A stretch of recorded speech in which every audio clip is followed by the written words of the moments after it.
मंजिल तो मिल ही जाएगी भटक के ही सही, मंजिल तो मिल ही जाएगी भटक के ही सही, गुमराह तो वो होते हैं जो निकलते ही नहीं. આપણી ચાલમાં પણ એક અલગ અદા હોવી જોઈએ. બરાબર, ચિંતા શેની કરવાની કઈ? પરીક્ષા કઈ હાવ જ નથી, યસ, દીપડો નથી, ચિત્તો નથી, અને ચિત્તો હોય તો હું કઈ બીતો નથી. વાહ સાહેબ. આવા એટીટ્યુડથી દિવસે દીકરો કે દીકરી કોઈ પણ વિદ્યાર્થી ભાઈ બહેન કોઈ પણ એક્ઝામ દેવા જાય તો તૈયાર થઈને જાય, સંપૂર્ણ એડિકેટ્સથી જાય, જાણે કોઈ પ્રસંગમાં જતો હોય રીતે. એકવાર પડ્યું રહેવું એના કરતા એકવાર પડીને ઊભું થઈ જવું એ વધારે સારું. તો બમણા ઉત્સાહથી આપણે ઊભા થઈ, મનુષ્ય છે એટલું ખંત ઉત્સાહ તો હોવો જોઈએ. શિક્ષા એક પડાવ છે, કોઈ મંજિલ નથી. વાલીએ ચિંતા કરવાની બદલે થોડું ચિંતન કરવું જોઈએ. આપણે બહાર નીકળીને આપણા મિત્ર સાથે કરી કે તે આમાં કયો પ્રશ્ન ઠીક કર્યો, આપણે બી કર્યો હોય એને સી કર્યો હોય, એટલે એ જો તમને એમ કે મેં સી કર્યો છે સી જ આવે છે એટલે તમે ડિસ્ટર્બ થઈ જાઓ. ખરેખર બી જ આવતું હોય, હાચા તમે છો. Yes yes. ભગવાને ભૂતકાળ ચેન્જ ન કરી શકે, પરંતુ મનુષ્ય ભવિષ્ય ચેન્જ કરી શકે. 100%. તો જે પેપર વયું ગયું છે 3 કલાકમાં 2 થી 2.5 કલાક એવી વહી ગઈ કે આપણે કીધું કે બધું આવડી ગયું, પણ હજી નથી આવડતું. એ પોર્શન થોડો વધારે છે. તો જ્યારે અત્યારે પરીક્ષાની તૈયારીમાં ડિસ્ટર્બ કરતા બે મુખ્ય પરિબળો વિદ્યાર્થીઓને હોય તો એ મોબાઈલ અને એ મિત્રો. આમાં સાહેબ તમે નીંદર આવે એ કીધું, જેને બપોરની સુવાની ટેવ છે એને તો પાછું 3 થી 6. જેણે સુવાની ટેવ હોય એને તો બિલકુલ આજથી જ પ્રેક્ટિસ ચાલુ કરી દેવા છે. જમ્યા પછી તાત્કાલિક વાંચવું યોગ્ય નથી, ઉઠ્યા પછી તાત્કાલિક વાંચવું પણ યોગ્ય નથી. બોર્ડનું માળખું એવું હોય છે કે 50% સરળ પ્રશ્નો, ઓકે, 30% જટિલ પ્રશ્નો અને 20% કૌશલ્ય પ્રશ્નો.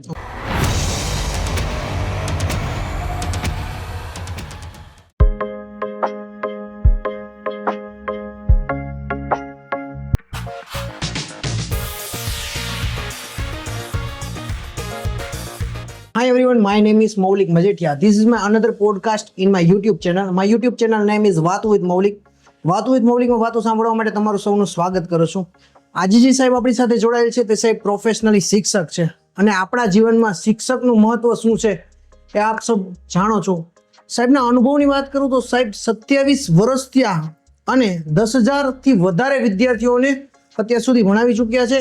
સાહેબ રાજકોટ કોચિંગ ક્લાસ એસોસિએશનના એડવાઇઝરી હેડ છે, સાથે ઇન્ડિયન હ્યુમન રાઇટ્સ એસોસિએશનના રાજકોટના પ્રમુખ છે. તો વેલકમ વિજય સર. આભાર આપનો મૌલિકભાઈ. આપના માધ્યમથી વિદ્યાર્થીઓ અને વાલીઓ સાથે વાત કરવાનો મને આપે મોકો આપ્યો તે બદલ આપનો અને આપની ટીમનો હું આભાર માનું છું. આજના આ પોડકાસ્ટનો વિષય વસ્તુ તમે રાખી છે તે પરીક્ષાની તૈયારી છેલ્લી ઘડી. Yes yes. એક શિક્ષક તરીકે આ વાત કરવાનો મને મોકો મળ્યો આપના માધ્યમથી. આપના માધ્યમ દ્વારા, આપની યુટ્યુબ ચેનલ દ્વારા વિદ્યાર્થીઓને, ખાસ કરીને બોર્ડના વિદ્યાર્થીઓને જે મૂંઝવતો અને તણાવ આપતા પ્રશ્નો હોય એની આજે ચર્ચા કરશું. આજના પોડકાસ્ટમાં ખાસ જ્યારે 10મા 12માની એક્ઝામ ખૂબ જ નજીક આવી રહી છે, તો સાહેબ સાથે આપણે એ જ ચર્ચા કરવાની છે કે વિદ્યાર્થીને કેવી રીતે તૈયારી કરવી. ટાઈમ ઓછો છે, એમાં ઘણા અલગ અલગ પ્રકારના વિદ્યાર્થીઓ હોય છે કે ઘણાને એવું હોય કે ફૂલ પ્રિપેરેશન આજની તારીખે બધી 100% થઈ ગઈ હોય છે. અમુક એવા છે કે 100% હવે કરવાના છે, અને અમુક એવા પણ વિદ્યાર્થી હોય છે કે જેને કોઈના કોઈ કારણોસર તૈયારી નથી થઈ હોતી, કે જે પરીક્ષાને અમુક વીક અગાઉ જ તૈયારી કરવાની છે. તો સાહેબ પાસેથી આપણે એ બધું જ માર્ગદર્શન આજે લેવાના છીએ. તો ખાસ આ 10મા અને 12મા બંને સ્ટાન્ડર્ડના વિદ્યાર્થીઓ માટે બહુ જ અગત્યનો પોડકાસ્ટ છે. તો સાહેબ તમને પ્રથમ ક્વેશ્ચન આપણે ત્યાંથી જ કરીએ કે હવે એક્ઝામને બહુ જ જુજત દિવસો બાકી રહ્યા છે, તો તૈયારી કેવી રીતે કરવી? મૌલિકભાઈ, આ પ્રશ્ન એક પૂછ્યો છે પણ એનો જવાબ વિસ્તૃત છે. પરીક્ષા એ આખા વર્ષની તૈયારીનો એક નિચોડ છે. આજે જ્યારે આપણે પોડકાસ્ટ ઉપર છીએ ત્યારે મારા અંદાજે હવે 50 દિવસોનો એક સમય રહ્યો છે. યસ. તો 50 દિવસોના આ ટૂંકા ગાળામાં વિદ્યાર્થીઓએ કેવી રીતે તૈયારી કરવી એનો હું જવાબ આપું તો થોડો વિસ્તૃત આપણે આપી શકીએ, તમને વાંધો નહીં હોય. Yes yes. વિદ્યાર્થીઓની મારી દ્રષ્ટિએ, મારા અનુભવથી વિદ્યાર્થીઓની મુખ્ય 2 કેટેગરી પડે છે. એક એવો વિદ્યાર્થી છે કે જેને ઘણી બધી ખાસી એવી તૈયારી થઈ ગઈ છે, પણ આ 50 દિવસના ટૂંકા ગાળામાં અથવા તો 50 દિવસના સમયગાળામાં એ પોતાનું સ્ટડીનું બાયફર્કેશન કેવી રીતે કરે અને તૈયારી કેમ કરે. એક બીજો વર્ગ એવો છે કે જેણે એવું નક્કી કર્યું કે આપણે છેલ્લે તૈયારી કરશું, જ્યાં છેલ્લો સમય આવી ગયો. Yes yes. તો આમ કહીએ તો એક રેન્કર વિદ્યાર્થીઓ છે એને કેવી રીતે પ્રિપરેશન કરવી, અને એક થોડો નબળો વિદ્યાર્થી છે કે એને પાસ થવું છે ત્યારે દક્ષ પ્રશ્ન બન્યો. યસ.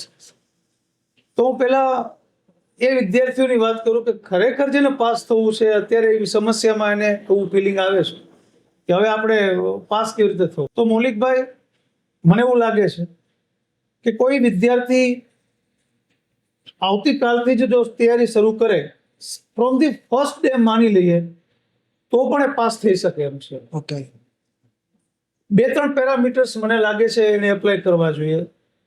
મારું બેકગ્રાઉન્ડ કોમર્સ છે, હું બેઝિકલી એમકોમ બીએડ છું. ઓકે. એટલે હું જ્યારે તમારી સાથે બોર્ડની વાત કરું છું ત્યારે ધોરણ 10 અને 12 કોમર્સને વધુ હાઇલાઇટ કરું છું. ઓકે. નો ડાઉટ એક્ઝામની તૈયારી તો બધા માટે Yes. બોર્ડ જ છે, યસ. પણ મારી વાતમાં થોડું કોમર્સનો ફ્લેવર વધુ રહેશે કારણ કે મારું બેકગ્રાઉન્ડ કોમર્સ ફેકલ્ટી છે. આટલા વર્ષોના અનુભવને કારણે હું કહી શકું, આજ 27 વર્ષથી હું શિક્ષણ સાથે સંકળાયેલો છું. આમ જો તો મારી સાથે અત્યારે સેકન્ડ જનરેશન, બીજી પેઢી છે. યસ. એ વિદ્યાર્થીઓ અત્યારે મારી પાસે ભણવા આવે છે કે જેમના પેરેન્ટ્સ મારા સ્ટુડન્ટ રહી ચૂક્યા હોય. એ મા સરસ્વતીને મારી ઉપર કૃપા કરે. Yes yes.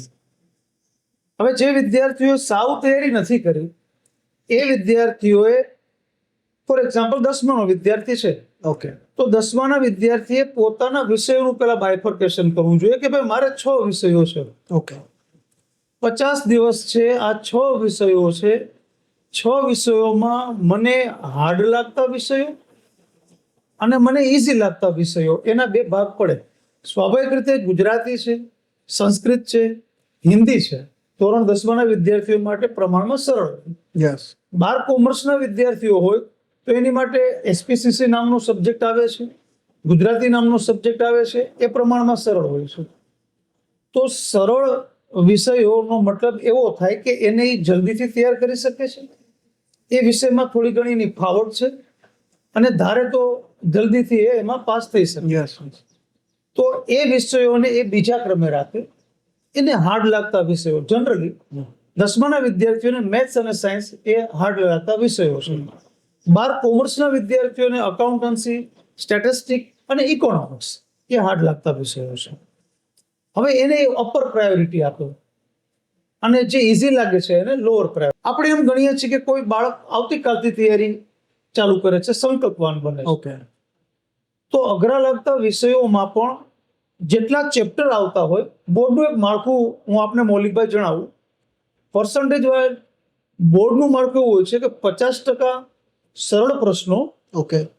30% જટિલ પ્રશ્નો અને 20% કૌશલ્ય પ્રશ્નો. ઓકે. સરળ પ્રશ્નો એવો થાય કે નબળો વિદ્યાર્થી પણ એ થોડી તૈયારી કરવાથી એ આસાનીથી લખી શકે.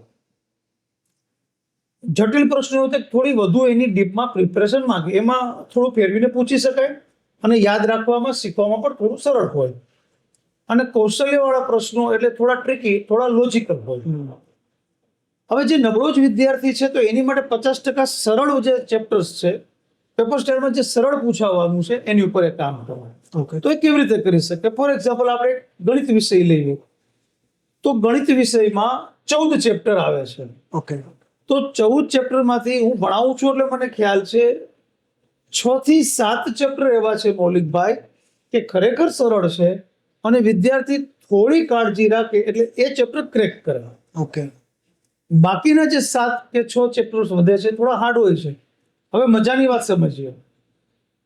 જે આવતીકાલથી તૈયારી ચાલુ કરે છે, મેથ્સની વાત કરું છું, તો એને સરળ ચેપ્ટરની તૈયારી શરૂ કરાય. નિયમ પ્રમાણે 14 ચેપ્ટર હોય તો અડધા 7 ચેપ્ટર થાય તો 80 ગુણના પેપરમાંથી સરળ 7 ચેપ્ટરમાં 40 ગુણનું પૂછાવું જોઈએ. Yes yes. પણ બોર્ડની પેપર સ્ટાઇલ તમે જુઓ તો 55 માર્કનું આ 7 ચેપ્ટરમાંથી પૂછે છે. ઓકે. હવે 55 માર્કનું 7 ચેપ્ટરમાંથી પૂછે તો પર્સન્ટેજ વાઇઝ 65 to 70% તૈયારી આ 7 ચેપ્ટરમાં થઈ. Yes yes. તો જો કોઈ થોડો નબળો વિદ્યાર્થી પોતાને સરળ લાગતા 7 ચેપ્ટરનું બાયફર્કેશન કરે. હવે આ 7 ચેપ્ટરની તૈયારી કરે. આ 7 ચેપ્ટર તૈયાર કરવાથી બોર્ડના પેપર સ્ટાઇલ પ્રમાણે 55 માર્કની તૈયારી બાળકને થઈ. યસ બરાબર છે? તો એને 60 થી 70% સફર કાપી લીધી. Yes okay. હવે હોશિયાર અને નબળાનું બાયફર્કેશન ક્યાંથી થાય છે કે જટિલ પ્રશ્નો હોશિયાર વિદ્યાર્થી આપી શકે, નબળા વિદ્યાર્થી જટિલ પ્રશ્નો ન આપી શકે. હવે ગણિત વિષયની જ વાત કરું, એ જ પ્રમાણે સાયન્સ વિષયમાં ફિઝિક્સ, કેમિસ્ટ્રી અને બાયોલોજી એવા 3 વિભાગ હોય. કમ્પેરેટિવલી બાયોલોજી સરળ હોય છે, ફિઝિક્સ અને કેમિસ્ટ્રી થોડું હાર્ડ હોય છે. બાયોલોજીના 4-5 ચેપ્ટર કરે તો 25 માર્કની તૈયારી તાત્કાલિક થઈ જાય છે. તો એ બાળકે સૌ પ્રથમ સરળ ચેપ્ટરને સોર્ટ આઉટ કરવા પડે. એને કયા સરળ લાગે છે, થોડું ઘણું એમાં કયું કરી શકે છે, એને ન ખબર પડે તો એ એના વિષય શિક્ષકની મદદ લઈ શકે. એ ચેપ્ટર્સની પ્રથમ પસંદગી કરે. તો પહેલી પસંદગી મૌલિકભાઈ એને વિષયની કરી કે આ વિષય મને હાર્ડ લાગે છે. હાર્ડ લાગતા વિષયોમાં આ ચેપ્ટર સરળ છે, જેને ગુણ વાઇઝ વધુ એનું વેઇટેજ છે. હવે આ હાર્ડ લાગતા વિષયોના સરળ ચેપ્ટર પહેલા પૂરા કરે. હવે શું થયું જુઓ તમે, એને 7 ચેપ્ટર કર્યા એટલે હાર્ડ લાગતા વિષયોની 50-60% તૈયારી થઈ ગઈ. તો એ કોન્ફિડન્સમાં આવી જ જવાનું. એવી જ સેમ રીતે હું અકાઉન્ટન્સી અને સ્ટેટિસ્ટિક્સની વાત કરું, જે તમારા માધ્યમથી જોતા વિદ્યાર્થીઓને ખ્યાલ હશે કે અકાઉન્ટની અંદર 6 ચેપ્ટર એવા છે કે પ્રમાણમાં ખૂબ સરળ છે અને ગુણ વાઇઝ એનું 40 થી 45 માર્કનું વેઇટેજ છે. પાસ થવા 33 માર્ક જોઈએ, તો આ 6 ચેપ્ટર કરવાથી એ સીધો 40-45 માર્કે પહોંચી જાય. કોમર્સની વાત કરીએ તો કોમર્સમાં 20 માર્કના MCQ પ્રશ્ન પૂછાય અને મોટા ભાગના પ્રશ્નો ટેક્સ્ટ બુક બેઝ હોય છે. આંકડા શાસ્ત્રની વાત કરીએ તો 2 પાર્ટ છે. ફર્સ્ટ પાર્ટના જે 4 ચેપ્ટર છે ખૂબ સરળ છે. થોડું પણ ધ્યાન આપે ને આવતીકાલથી પણ જો તૈયારી શરૂ કરે તો એક જ વીકમાં પહેલો પાર્ટ પૂરો થઈ જાય. હવે એ પહેલો પાર્ટ ખરેખર 2 પાર્ટ હોય તો પહેલા પાર્ટમાં 50 માર્કનું વેઇટેજ હોવું છે. પેપર સ્ટાઇલ જોઈ શકે 58 માર્કનું વેઇટેજ છે. તો પહેલો પાર્ટ તૈયાર કરે તો ફરી એક વખત એ વિષયમાં પણ પાસ થવાની કગાર ઉપર આવી ગયો. તો એને વિષયના બાયફર્કેશનમાં ચેપ્ટર્સનું બાયફર્કેશન કરે, સરળ રાખતા ચેપ્ટરને શોર્ટ આઉટ કરે, એ ચેપ્ટર્સ ઉપર તૈયારી ચાલુ કરે. એ તૈયારીમાં ક્યાંક પાછો પડે તો શિક્ષકની મદદ લે. શિક્ષકની મદદ લીધા પછી એ જ ચેપ્ટરના બોર્ડમાં ભૂતકાળમાં પૂછાયેલા પ્રશ્નોનો મહાવરો હોય. કોઈ પણ છેલ્લા 3 વર્ષ કે 4 વર્ષના પેપર લઈને એ ચેપ્ટરમાંથી કયા પૂછાય જોઈ લે. તો એને પોતાને રિયલાઇઝ થશે કે આટલી જ તૈયારી કરવાથી ટૂંક સમયમાં 50% ઉપરની તૈયારી થઈ જાય. તો અહીં આપણે વાત કરીએ છીએ નબળા વિદ્યાર્થીઓને. હવે જ્યારે નબળા વિદ્યાર્થીઓને જ્યારે ખ્યાલ પડે કે મારે 50% કરતા વધુ તૈયારી થઈ ગઈ તો એનો કોન્ફિડન્સ લેવલ અપ થઈ જાય અને જ્યારે આત્મવિશ્વાસ વધે એટલે વધુ તૈયારી કરવા માટે સક્ષમ થાય છે. તો આ વાતને જો હું સમરાઇઝ કરું તો એક પ્રથમ અઘરા વિષયો સોર્ટ આઉટ કરે. અઘરા વિષયોમાં પણ જનરલી મેથ્સ, સાયન્સ અને SS એ 10માના વિદ્યાર્થીઓને, જ્યારે 12th કોમર્સના વિદ્યાર્થીઓને અકાઉન્ટન્સી, સ્ટેટિસ્ટિક્સ, ઇકોનોમિક્સ. બોર્ડના માળખા પ્રમાણે હવે જનરલ ઓપ્શન્સ પૂછાય છે.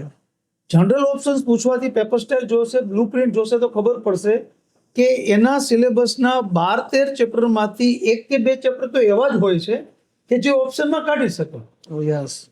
હવે ઇકોનોમિક્સમાં ફોર એક્ઝામ્પલ 12 ચેપ્ટર છે, એ થોડું જો બ્લુપ્રિન્ટ જોશે તો જનરલ ઓપ્શનને કારણે 2 ચેપ્ટર એવા હોય છે કે કાંઈ નહીં કરે તો પણ એને ત્યાં હર્ડલ્સ નહીં આવે.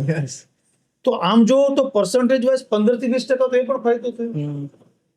તો વિદ્યાર્થી મિત્રો ઘણીવાર શું થતા હોય કે એને યોગ્ય દિશા નથી હોતી. 100%. હવે આપણે જવું હોય જુનાગઢ બાજુ અને માધાપર ચોકડીએ વયા જઈએ તો ત્યાંથી જુનાગઢ ગમે એટલી ઝડપ રાખે તો આવવાનું નથી. એને પહેલા તો ગોંડલ ચોકડી આવવું પડશે અને ત્યાંથી જુનાગઢ બાજુ જવું પડશે. તો એ પહેલા વિષયનું બાયફર્કેશન કરે કે કયા વિષયો મને હાર્ડ લાગે છે.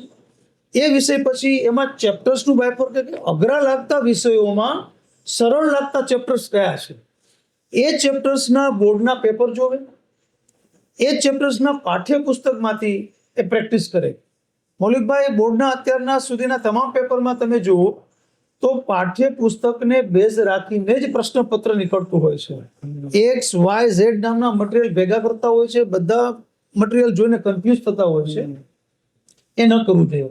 એક તમારા માધ્યમથી વિદ્યાર્થીઓને ચોક્કસ મારે કહેવાનું, મિત્રોના ઇમ્પ્રેશનથી ઘણીવાર આ મટીરિયલ લઈ આવે, પેલું મટીરિયલ લઈ આવે, એ બધા મટીરિયલના પેપર સેટ જોવાનું ચાલુ કરે. ખરેખર છોકરો પેપર સેટ જોવાનું ચાલુ કરે, હવે જેને ઝીરોથી જ ચાલુ કરવાનું હોય, પેપર સેટ સીધું જોવે એટલે એ ડિમોરલાઇઝ જ થાય. એ એવો જ નિર્ણય લે કે આ મને કોઈ દી આવડશે નહીં. પેપર સેટ એ ક્યારે તૈયારી કરવાની વાત છે, થોડો જવાબ વિસ્તૃત થઈ રહ્યો છે મારો, પણ એ ખરેખર રૂટ લેવલની વાત છે. પેપર સ્ટાઇલ કે પેપર એને ઉપયોગી બને જેને એકવાર આખો સિલેબસ પૂર્ણ થયો છે. હવે આપણે વાત એ વિદ્યાર્થીઓને કરી છે જે નબળા છે, જે આવતીકાલથી શરૂ કરવાના છે. તો એ વિદ્યાર્થીઓએ પહેલા ચેપ્ટર સોર્ટ આઉટ કરાય, સરળ લાગતા ચેપ્ટર્સના દાખલાઓ ગણાય, એના પ્રશ્નો તૈયાર કરાય, પાઠ્યપુસ્તકના સ્વાધ્યાયના એમસીક્યુ તૈયાર કરાય.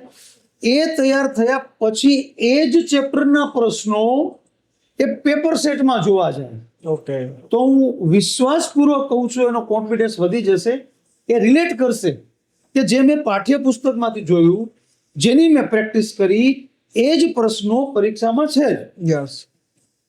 પરીક્ષાના પેપરમાં શું હોય, ફોર એક્ઝામ્પલ તમે 21 નંબરનો પ્રશ્ન જોવો છો તો એ ચોથા ચેપ્ટરનો હોય, 22 નંબરનો પ્રશ્ન હોય એ 8મા ચેપ્ટરનો હોય, 23 નંબરનો પ્રશ્ન હોય પહેલા ચેપ્ટરનો હોય. તો સ્ટુડન્ટ્સ માઇન્ડ નબળું ફટાફટ જમ્પ ન કરી શકે. તો એને પહેલા પાઠ્યપુસ્તકને બેઝ આપે, અઘરા લાગતા વિષયો થોડા સરળ લાગતા ચેપ્ટરની તૈયારી કરે. આ ચેપ્ટરમાં મુસીબત થાય તો ટીચર્સની હેલ્પ લઈ, એ ટીચર્સની હેલ્પ લીધા પછી પ્રેક્ટિસ કર્યા પછી પેપરમાં જોશે તો એ કન્ફર્મ જોશે કે 50 to 60% પ્રિપરેશન એની પરીક્ષાના 15 દી અગાઉ થઈ જશે. ઓકે, હા, પછીના દિવસોમાં બીજી પ્રેક્ટિસ કરી શકો. તો આ એક એવી માહિતી લીધી કે જે નબળા વિદ્યાર્થીઓ કરી શકે. સમસ્યા નબળા વિદ્યાર્થીઓને એ હોય છે મૌલિકભાઈ કે પ્રેક્ટિસ જ નથી કરતા હોતા. આઈએમપી પ્રશ્નો ગોતે, એને ગોખવાનો પ્રયત્ન કરે, જ્યાં સુધી એને કન્સેપ્ટ ક્લિયર નહીં થાય ત્યાં સુધી ગોખવાથી એને પરીક્ષામાં યાદ નથી રહેવાનું. હવે બીજો પ્રશ્ન આપણે કર્યા કે જે હોશિયાર વિદ્યાર્થી જે ખરેખર 75, 85, 90 સુધી પહોંચે છે, એને શું કરવું જોઈએ? તો એની માટે મારા સૂચનો એ છે કે એમના સપના એવા છે કે હું 80 to 85 to 90 છું, તો 95 to 100 સુધી કેમ જવું? એ વિદ્યાર્થીઓ જનરલી ઓડ સબ્જેક્ટ, ખાસ કરીને ઇંગ્લિશ સબ્જેક્ટ, ગુજરાતી સબ્જેક્ટમાં એને સૂગ હોય થોડી. અકાઉન્ટન્સીમાં બહુ સારું કરતા હોય, મેથ્સ બી એનું સારું હોય, પણ ઇંગ્લિશ લિટરેચર જ્યારે આવે ત્યારે નબળું પડતું હોય. તો હોશિયાર વિદ્યાર્થીઓને મારી ટિપ્સ એ છે કે એણે આ વિષયો થોડા લખીને પ્રિપેર કરે. એમને આવડતું હોય, યાદશક્તિ સારી હોય, પ્રેક્ટિસ બી સારી હોય, પણ લખવા ટાઈમે એક એક્ઝામનું જે ફોમો હોય, એ ફોબિયાને કારણે એ થોડુંક ત્યારે સ્લીપ ઓફ પેન થઈ જતું. તો એ જાતે લખીને કરશે. હોશિયાર વિદ્યાર્થી પાસે સમય છે કારણ કે એ વિદ્યાર્થીએ સરળ ચેપ્ટર ખૂબ કર્યા છે. એટલે જે કૌશલ્યવર્ધક જે 20% હાર્ડ છે એની ઉપર ફોકસ કરે અને એ ચેપ્ટર્સને એ લખીને તૈયાર કરે. તો વિશ્વાસપૂર્વક કહું છું કે 3 વાર વાંચવું બરાબર 1 વાર લખવું.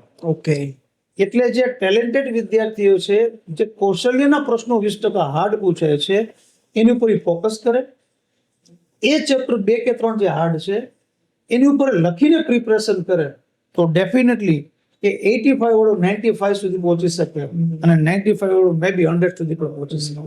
તો મારી દ્રષ્ટિએ એક થોરોલી આ બંને વિદ્યાર્થીઓ અભ્યાસ કરે તો એને ફાયદો થશે.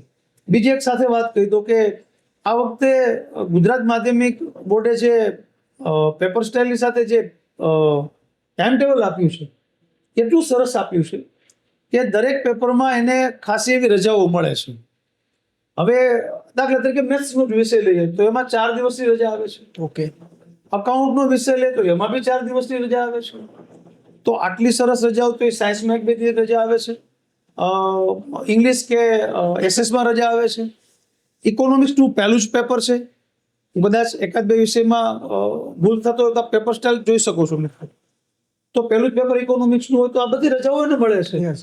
તો આ રજાઓમાં એ થોડી વધુ તૈયારી કરે તો રિઝલ્ટ એનું ઊંચું આવશે. અને હું એવું માનું છું કે તૈયારી શરૂ એકવાર કરશે તો આ સિસ્ટમ તેને ઘણો બેનિફિટ થશે. ઓકે, હવે સાહેબ વાંચવાનો કયો સમય યોગ્ય છે? ઘણા એમ કહેતા હોય કે ભાઈ મને સવારે ઉઠીને હું વાંચું તો જ મને યાદ રહે છે. ઘણા એમ કે ભાઈ અમે તો રાતે જ વાંચી છીએ. તો એમાં ખરેખર તમારા મત મુજબ કઈ રીતે વાંચવું જોઈએ? મૌલિકભાઈ, વાંચવા માટેનું અને કોઈ પણ પ્રકારના અભ્યાસ માટેનું આદર્શ સમય સવાર છે. ઓકે, અભ્યાસ માટેનો આદર્શ સમય સવાર છે. પણ આ એક પ્રશ્ન બાયોલોજીકલ છે. કારણ કે આમ જુઓ તો જન્મથી અમુક બાળકોને એવી ટેવ હોય કે રાત્રે સૂઈ જતા હોય અને અમુક બાળકો નાના હોય તો એ રાત્રે જાગતા હોય. તો આ પ્રશ્ન બાય જો સુવા માટે તો આદર્શ રાત જ છે ને. Yes. તો એ બાળક તો રાત્રે જાગે છે. એટલે આ પ્રશ્ન બાયોલોજીકલ છે. એટલે તમને શૂટ કયું થાય છે. આમ તો મારી દ્રષ્ટિએ સવારે વાંચવું વધુ યોગ્ય છે. છતાં કેટલાય વિદ્યાર્થીઓને સવારે ઉઠવાનો પ્રશ્ન હોય એટલે કમ્ફર્ટ ઝોનમાં ન હોય. તો પરાણે જે ફિઝિકલી મેન્ટલી જે સમયમાં એ વાંચવા કમ્ફર્ટેબલ હોય ઓકે, એ સમયે વાંચવું જોઈએ. એટલે કોઈ એક વિદ્યાર્થી એવું માનતો કે હું રાત્રે 2-3 કલાક વાંચું છું એકદમ શાંતિ, મને બહુ મજા આવે છે, તો ડેફિનેટલી એક વિદ્યાર્થી રાત્રે જ વાંચવું જોઈએ. હા, એનો મતલબ બિલકુલ એવો નથી થતો કે રાતના 3-4 વાગ્યા સુધી વાંચવું. કોઈ વિદ્યાર્થી એવું માનતો હોય કે મને સવારે બહુ મજા આવે, તો એ ડેફિનેટલી વિદ્યાર્થી 5 વાગે ઉઠીને વાંચે તો એ વાંચી શકે અને એને ફિટ થતું હોય તો એ વાંચે તો યોગ્ય છે. એનો મતલબ પણ એવો નથી થતો કે એ રાત્રે 3 વાગે ઉઠીને વાંચે ચાલુ કરે, વહેલી સવાર માની લેવી. એટલે આનો એક એવો આદર્શ જવાબ હું આપી શકું કે મેન્ટલી અને ફિઝિકલી સ્ટ્રોંગ અને ફિટ હોય એ સમયે એને વાંચવું જોઈએ. કોઈના કહેવાથી એને પોતાની પ્રકૃતિ વિરુદ્ધ જો વાંચે, હું રાત્રે જ વાંચી શકતો હોય ને સવારે પરાણે વાંચું, હું સવારે જ વાંચી શકતો હોય ને રાતે જાગીને વાંચું, એ પ્રકૃતિ વિરુદ્ધ વાંચન કર્યું કહેવાય. એટલે એને બદલે પોતે જ પોતાની તાસીર નક્કી કરે, પણ એટલું ચોક્કસ કે વાંચવા માટેનો એક સમય ફિક્સ રાખો અને એક સ્થાન ફિક્સ રાખો. ફિક્સ સમય અને ફિક્સ સ્થાન ઉપર એ વાંચે તો ચોક્કસ સમય એને યાદ રહે, તો એને વધુ ફિઝિકલી અને મેન્ટલી ફ્રેશનેસ અનુભવે એ સમય વાંચવું એ વધુ યોગ્ય હું માનું છું. ઓકે સાહેબ, આમાં થોડુંક મારે એડિશનમાં એક ક્વેશ્ચન છે કે હું પોતે જ્યારે ભણું છું ત્યારે હું જ્યારે 12th સુધીમાં તો 3 વાગે હું સવારે ઉઠી જતો. તો 3 વાગે સવારે આપણે વાંચવું છે તો 3 વાગે હું ઉઠતો, જ્યારે હું રાતે ન વાંચી શકતો. જ્યારે પ્રોફેશનલ સ્ટડીમાં અમારી સાથે ઘણા એવું કરતા કે આખી રાત વાંચે. રાત વાંચે એટલે એવું નથી કે 3-4, ઘણા 5 વાગ્યા સુધી વાંચી લે, પછી બીજે દિવસે પાછા 2 વાગ્યા લગી કે 3 વાગ્યા લગી સુતા રહીએ. તો એમાં આપનું શું કહેવું છે? એટલે ફરી એક વખત હું આપને કહું, એકચ્યુઅલી વાંચવા સાથેનો સંબંધ શું છે? સવાર વાંચવાનું મુખ્ય કારણ શું છે કે તમે આખી રાત આરામ કર્યો છે એટલે ફિઝિકલ અને મેન્ટલી તમે રિલેક્સ થઈને ઉઠો છો. એટલે ફિઝિકલ મેન્ટલી રિલેક્સ હોવાને કારણે સવારે તમારી ફ્રેશનેસ વધુ હોવાથી તમે વાંચી શકતા. પણ કેટલાયનું મેન્ટલી એવું હોય છે કે થોડી નીરવ શાંતિ મળે એને, કે મને એકદમ બ્લેન્ક શાંતિ હોય તો જ હું સ્ટડી કરી શકું. તો એવી પર્સનાલિટી રાત્રે વાંચતી હોય. હું દ્રઢપણે એવું માનું છું કે સવારે વાંચવું જ વધારે સારું, છતાં મેં મારા અભ્યાસકાળમાં રાત્રે જાગીને જ વાંચું છું. નો ડાઉટ હું સલાહ સવારની જ આપું છું, પણ મેં ખૂબ પ્રયત્ન કર્યો કે સવારે ઉઠીને વાંચવું. એટલે ફરી એક વખત એવો કોઈ સચોટ જવાબ તો નથી જ, પણ પોતે જો કમ્ફર્ટેબલ વાંચે, એટલે તમે જેમ કીધું તમે સવારે કમ્ફર્ટેબલ હતા, તમારા મિત્રો રાત્રે વાંચવા કમ્ફર્ટેબલ હતા.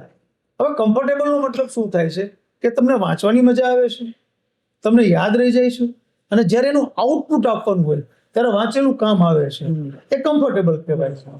તો એ સ્ટુડન્ટ પોતે જ 2-3 દિવસ પ્રયોગ કરે તો નક્કી કરી શકશે. જી સર, હવે એમાં જ એક વધારે ક્વેશ્ચન મને થાય છે કે ફોર એક્ઝામ્પલ કોઈ વ્યક્તિને સવારે ઉઠે છે, ફોર એક્ઝામ્પલ 3 વાગે ઉઠી જાય છે, તો 3 વાગે ઉઠે છે તો ડાયરેક્ટ ધારો કે હું ચા પીઉં છું તો ચા પીને ડાયરેક્ટ બેસી જવું કે ફ્રેશ થઈને બેસવું, અથવા રાતે જો જાગે છે તો રાતે જમીને બેસવું કે જમીને કેટલી કલાક પછી, અથવા ઘણા એમ કે ભાઈ અમે જમીને ટીવી જોઈ છીએ તો ટીવી જોઈને બેસવું, તો એનું શેડ્યુલ કઈ રીતના હોવું જોઈએ?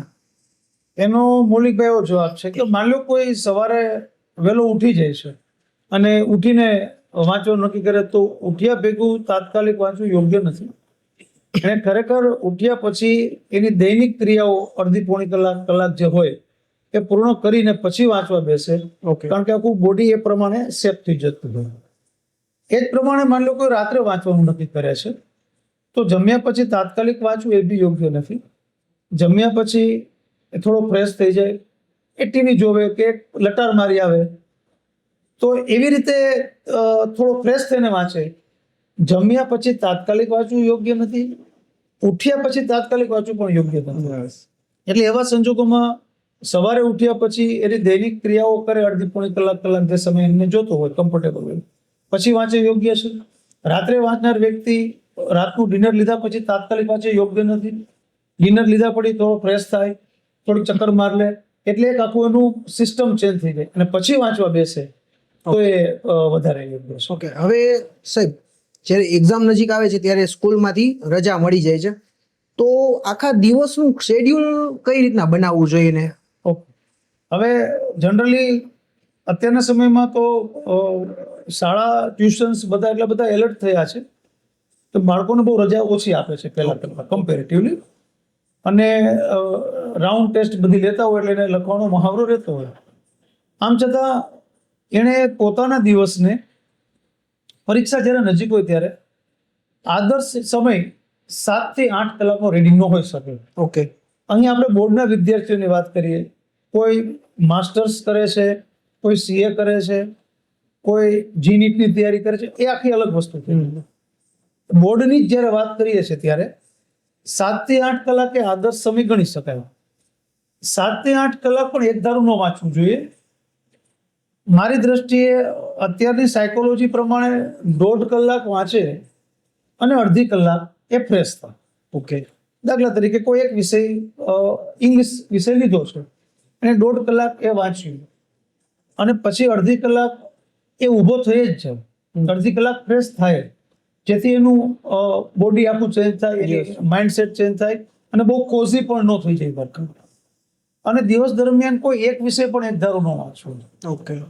એક્ઝામ છે XYZ તો એ વિષયનું જ વાંચવાનું હોય બાય ડિફોલ્ટ છે.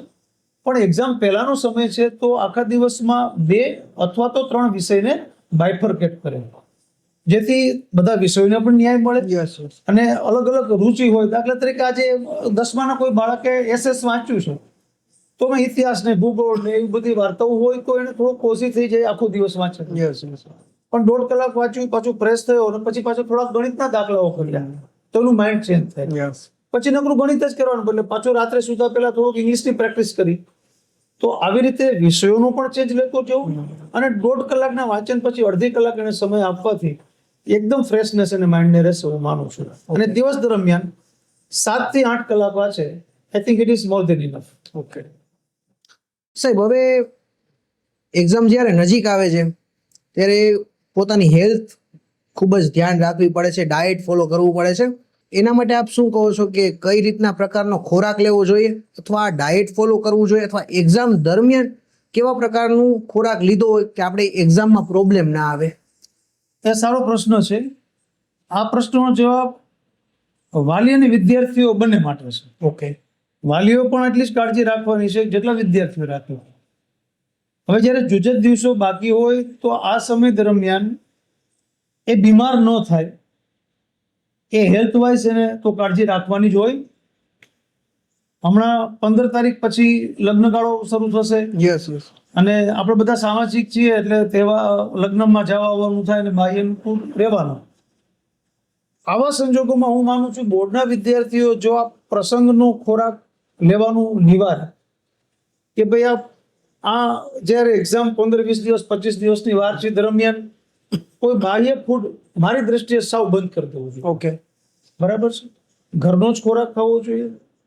ઘરનો કોઈ પણ આમ તો ખોરાક તમે બનાવેલો ખાઓ એટલે એ કાંઈ શરીરને નડતો જ નથી. જનરલી બહારનો ખોરાક નડતો હોય છે એટલે બાહ્ય કોઈ ખોરાક ન લેવો, કોલ્ડ ડ્રિંક્સ વગેરે ન ખાવા, જંક ફૂડ કે પેકેજિંગ ફૂડ ન ખાવા. તો ખાસ કરીને ફૂડનો જ્યારે પ્રશ્ન આપણે લઈએ છીએ તો આ સમયમાં પેલો તો બહારનો ખોરાક સાવ પ્રોહિબિશન બંધ કરી નાખે. પ્રસંગોપાત જવાનું થાય તો પણ વિદ્યાર્થીઓને ન લઈ જવા વાલીઓ એટલી કાળજી રાખે જેથી બહારનો ખોરાક ન, ઘરનો કોઈ પણ ખોરાક ખાય. મારો એવો અનુભવ છે ને મારું એવું માનવું છે કે ઘરના ખોરાકથી કોઈ માંદું પડ્યું નથી, યસ યસ બહારના ખોરાકથી જ થાય છે. એટલે પેકેજિંગ ફૂડ છે, કોલ્ડ ડ્રિંક્સ છે, જંક ફૂડ છે, પ્રસંગોપાત જવું પડતું હોય, આ બધા ખોરાક બંધ કરે તો કોઈ ડાયટ બનાવવાની જરૂર નથી. યસ બરાબર છે, કોઈ ડાયટ કરવાની જરૂર નથી, પણ બાહ્ય ખોરાક બંધ કરે જેથી બીમાર ન થાય. અને વિદ્યાર્થીએ પણ એટલી તો કાળજી રાખવી જ જોઈએ કે 50 દિવસ, 40 દિવસ, 30 દિવસ, 25 દિવસ જેમ જેમ નજીક આવતી જાય એમ ફિઝિકલ અને મેન્ટલ બે એની હેલ્થ વાઇઝ એ સ્ટ્રોંગ રહેવા જોઈએ. યસ તો બાહ્ય ખોરાકને અવગણવો એ મારી સલાહ છે. ઓકે. હવે સાહેબ આમાં એક મને ક્વેશ્ચન થાય છે કે ફોર એક્ઝામ્પલ એક્ઝામ છે, ફોર એક્ઝામ્પલ સવારે હોય છે કે બપોરે હોય છે, તો એક્ઝામ પહેલા કોઈ ખોરાકમાં ધ્યાન આપી શકાય કે ફોર એક્ઝામ્પલ આપણે એક્ઝામ છે તો 2-3 કલાક અગાઉ જમી લેવું જોઈએ, અથવા તો અમુક લોકો એવું કરતા હોય છે જમતા નથી અને એક્ઝામ સેન્ટર ઉપર જઈ અને કાંઈક ને કાંઈક ખાતા હોય છે જ્યારે ઘરે ન જમે, તો એમાં આપનું શું કહેવું છે? અ, બે સૂચનો છે, બંને મહત્વના છે. ભૂખ્યા પેટે પણ ન જવું અને ભારે પેટે પણ ન જવું. ઓકે. બરાબર, બંને નુકસાનકારક છે. ભૂખ્યા પેટે જશો તો બી નુકસાનકારક છે અને ભારે પેટે જાવ તો પણ. તો હળવું ભોજન લઈને જવું. હવે 10માના જે બોર્ડના વિદ્યાર્થીઓ છે એને પરીક્ષાનો સમય સવારનો છે, ઓકે. એને 10 થી 1 નો સમય હોય છે. એટલે સવારે હળવો નાસ્તો કરીને જવાથી એને કોઈ ઘણીવાર નાસ્તો કર્યા વગર જ જાય તો એ જ્યારે પરીક્ષા સેન્ટરે જાય 9, 9:30 ત્યાં સુધી એને વાંધો ન આવે, યસ પણ પેપર ચાલુ થાય 11, 11:30 થાય એટલે થોડો ડિસ્ટર્બ થાય. યસ. તો એને હળવો નાસ્તો કરીને જવું જોઈએ એ મારી સલાહ છે. ઓકે. 12માના વિદ્યાર્થીઓનો પરીક્ષાનો સમય 3 થી 6 નો છે. યસ હવે એના વચ્ચે લંચનો ટાઈમ આવી જાય યસ. તો જો એ હેવી લંચ લેશે તો એને પરીક્ષા દરમિયાન થોડો ડિસ્ટર્બ થઈ શકે અથવા તો નીંદર આવી શકે. ભૂખ્યા પેટે જાય તો એ પાછો તો 6 વાગે પેપર પૂરું કરવાનો છે તો પણ અકળાશે. યસ. તો એને પણ થોડું હળવું ભોજન લેવું જોઈએ. તો ભૂખ્યા પેટે પણ ન જવું અને ભારે પેટે પણ ન જવું. એટલે હેલ્ધી અને થોડોક મર્યાદિત ભોજન કરીને જાય તો એ હળવો રહેશે તો લગભગ પેપરમાં કે એને વાંધો નહીં આવે. આ ડાયટ એને પરીક્ષા દરમિયાન ફોલો કરવું જોઈએ. આમાં સાહેબ તમે નીંદર આવે એ કીધું, જેને બપોરની સુવાની ટેવ છે એને તો પાછું 3 થી 6. જેણે સુવાની ટેવ હોય એને તો બિલકુલ આજથી જ પ્રેક્ટિસ ચાલુ કરી દેવાની છે. કારણ કે આપણું બોડી જે સમયે જે કાર્ય કરતું હોય એ કાર્ય માટે ટેવાયેલું હોય.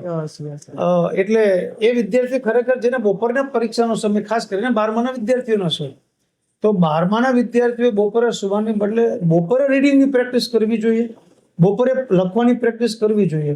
અને કોઈ પણ પ્રેક્ટિસ તમે 10-12 દિવસ 15 દિવસ ફોલો કરો એટલે તમને હેબિટમાં આવી જાય. 100%. તો એ ટેવ તો કાઢવી જ પડશે, એ કન્ફર્મ છે. ઓકે સાહેબ, હવે આની પછીનો જે ક્વેશ્ચન છે એ બહુ જ અગત્યનો છે, કારણ કે જે બાળકો છે અત્યારે નાના બેબીથી માંડીને બધા જ મોબાઈલથી એટલા ટેવાયેલા છે. મોબાઈલ પ્લસ સોશિયલ મીડિયામાં પોતાના અકાઉન્ટ હોય છે, હા. ડે ટુ ડે નું અપડેટ આપતા હોય છે, અપલોડ કરતા હોય છે. તો એ જ્યારે 10th અને 12th બોર્ડની એક્ઝામ હોય છે ત્યારે એક તો એ જ કે એક્ઝામ દરમિયાન અથવા એક્ઝામના 1 મંથ કે 1 વીક અગાઉ મોબાઈલને કઈ રીતના આપણે યુઝ કરવો. મોબાઈલ છે ને એ વિદ્યાર્થી જીવનકાળ માટે થોડું ઘાતક છે, એટલે એ પ્રોહિબિશન રાખવું જોઈએ. જ્યારે પરીક્ષા નજીક જ આવી રહી છે તો વિદ્યાર્થીઓએ સોશિયલ મીડિયાથી તો સદંતર ડિસ્ટ્રેક્ટ તેને કરે જ છે, તો સોશિયલ મીડિયાથી તો દૂર થઈ જ જવું જોઈએ. અત્યારે પરીક્ષાની તૈયારીમાં ડિસ્ટર્બ કરતા 2 મુખ્ય પરિબળો વિદ્યાર્થીઓને હોય તો એ મોબાઈલ અને એ મિત્રો. એનો સમય કિંમતી હોય છે, કાં એનો સમય મોબાઈલ લઈ લે છે અને કાં એના મિત્રો લઈ લે છે. સારી સંગતિ હોય, એજ્યુકેશનમાં રસ ધરાવતા મિત્રોનો સમૂહ હોય તો વાત અલગ છે, પણ જનરલી મોબાઈલ અને મિત્રને કારણે વિદ્યાર્થી સમય બગાડતો હોય છે. તો મારું આ વિદ્યાર્થીઓને સ્પષ્ટપણે સલાહ છે કે હવેના 50 દિવસ માટે પોતાના સોશિયલ મીડિયા અકાઉન્ટથી દૂર રહે, મોબાઈલથી શક્ય હોય એટલું અંતર જાળવે. પેરેન્ટ્સને પણ એટલું જ સૂચન છે કે એ પણ બાળકને અત્યારે મોબાઈલ ન રાખે વધારે સારું, કારણ કે એક તો ખોટો કોન્ટેન્ટ અંદર આવે છે, એ મેન્ટલી પણ ડિસ્ટર્બ થવાનું જ છે. એટલે મોબાઈલ આંખને પણ નડે છે, હજી નાની ઉંમર છે તો આંખને નડવાનું છે, તો આ પરીક્ષાના સમય દરમિયાન એ પૂરેપૂરો સમય અભ્યાસને આપે, ફોકસ્ડ થઈ શકે. એટલા માટે મોબાઈલ સદંતર બંધ રાખવું જોઈએ, સોશિયલ મીડિયા સદંતર બંધ રાખવું જોઈએ. દીકરીઓ હોય તો એને ટીવીનો શોખ હોય તો એ ટીવીનો પણ પ્રોગ્રામ અત્યારે બને ત્યાં સુધી પેરેન્ટ્સ ન જોવે. અને ઘણીવાર એવું બનતું હોય કે પેરેન્ટ્સ વિદ્યાર્થીઓને કહેતા રહેતા તું મૂકી દે, પણ એવું ન હોય. ઘરનું આખું વાતાવરણ આપણે રીતનું રાખવું જોઈએ. મારી તો સૂચન એ છે કે કોઈ દીકરો કે દીકરીને આપણે અલગ રૂમની વ્યવસ્થા આપી કે તું ત્યાં વાંચવા, અને આપણે જ મોબાઈલ લઈને બેઠા હોય કે આપણે જ ટીવીમાં ફાસ્ટ વોલ્યુમથી ઘરમાં વાતાવરણ થોડુંક ચેન્જ કરવું જોઈએ. મારી સલાહ એવું ચોક્કસ છે કે બાળક વાંચતું હોય તો એના પેરેન્ટ્સ, એમના મમ્મી, ઘરે જનરલી એક મમ્મી હોય તો એને ન્યૂઝપેપર લઈને બેસવું જોઈએ. આપણ ન્યૂઝપેપર વાંચે અને ઓલો પણ એની પુસ્તક વાંચે. આવું એક વાતાવરણ કરવું જોઈએ. એટલે આ હવેના છે જૂજ સમય બાકી છે, મોબાઈલ અને મિત્રોનો ત્યાગ કરે એના હિતમાં છે. ઓકે, હવે સાહેબ ફોર એક્ઝામ્પલ આપણો આ પોડકાસ્ટ છે, કોઈ સ્ટુડન્ટ છેલ્લા 7 દિવસ પહેલા જોવે છે, એના ધ્યાનમાં આવ્યું છે, તો હવે 7 જ દિવસ બાકી છે તો એને રિવિઝન કઈ રીતે કરવું?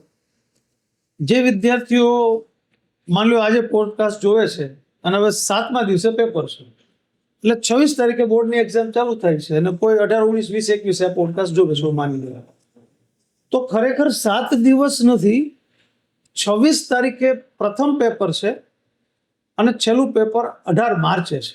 ઓકે, એટલે પરીક્ષાઓ 20 દિવસ ચાલે છે અને તમે 7 દિવસ બોલ્યા છો તો 27 દિવસનો સમય છે જોવા તમે. એટલે ઘણી વખત વિદ્યાર્થીઓ મને કહો હવે તો 7 જ દી રહ્યા, હવે મારથી કાંઈ ન થાય, એ ડેફિનેટલી ખોટી વાત છે. પહેલો પ્રશ્નનો આપણો મેં જવાબ આપ્યો એ પ્રમાણે એ 7 દિવસ છે તો જે પ્રથમ પેપર હોય એ પ્રથમ પેપરના આગળના 2 દિવસ છે એ વિષયને અલોટ કરી આપે. પ્રથમ પેપરને એના અગાઉના 2 દિવસે અલોટ કરી આપે, 2 દિવસ વાંચે છે અને પેપર દઈ આપીશ, તો એક વિષયનો પૂરો થયો. હવે એ પેપર સ્ટાઇલ જોશે, એનું ટાઈમ ટેબલ જોશે, તો ટાઈમ ટેબલમાં 2 વિષયો કે 3 વિષયો એવા છે કે જેમાં 4-4 દિવસની રજા આવે છે. ઓકે, તો એક વિષયને 4 દિવસ મળે છે તો એ વિષય પણ અત્યારે ન વચે, એ 4 દિવસમાં વિષય થઈ શકશે. તો આવી રીતે જો પ્લાન આઉટ કરે તો આ 7 દિવસમાં એને 3 જ વિષય પૂરો કરવાના છે. એ 3 વિષય પૂરા કરશે એટલે એના 3 વિષયો તૈયાર થઈ જશે. ચોથો વિષય જે પેપરના 2 દિવસ અગાઉ છે થઈ જશે. 5મો, 6ઠો અને 7મો વિષય જે વધે છે એને જે વચ્ચે રજા આવે છે એમાં કરી દેશે. તો આની પહેલા મેં કીધું, ફરી એકવાર કહું, આ વખતે બોર્ડની એક્ઝામ આપનાર તમામ વિદ્યાર્થી ધોરણ 10, 12 બંને એટલા નસીબદાર છે કે આ પરીક્ષા 26 ફેબ્રુઆરીએ ચાલુ થાય છે, 18 માર્ચે પૂરી થાય છે, એટલે 18 ને 20 દિવસનો સમય મળે. એટલે ઓન એન એવરેજ બધા પેપરમાં 2-3 દિવસનો સમય મળે. તો તમારો આ પોડકાસ્ટ કોઈ 7 દિવસ અગાઉ જોવે છે તો પણ એને ફાયદો થવાનો છે. ઓકે, જ્યારે એક વિદ્યાર્થી ને આ જે પેપર છે ને એક્ઝામ હોલમાં જાય છે તો એક્ઝામ હોલમાં જતી વખતે એને કઈ કઈ વસ્તુ સાથે રાખવી જોઈએ? તે ઉપરાંત ઘણા ખુદ મારે એવી ટેવ હતી કે એક્ઝામ વખતે ભલે 15 મિનિટ તો 15 મિનિટ મળે તો જે તે સબ્જેક્ટનું મટીરિયલ લઈ જતા હોય છે, તો એમાં આપ શું કહેવા માંગો છો?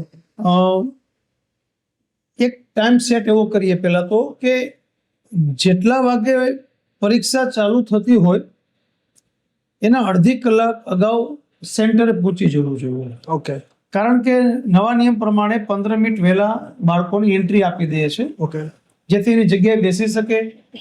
બીજું, નવા નિયમ પ્રમાણે 15 મિનિટ બાળકોને પેપર વાંચવાનો પણ ટાઈમ આપે છે, સપ્લિમેન્ટરી પછી ડિસ્ટ્રીબ્યુટ થાય છે. તો અડધી કલાક અગાઉ એક સેન્ટરે પહોંચી જવું જોઈએ. બીજું, તમે કીધું કે સાથે સાહિત્ય લઈ જાય છે હાથે, હવે 15-20 મિનિટમાં, અડધી કલાકમાં કાંઈ વાંચી નથી જવાનું.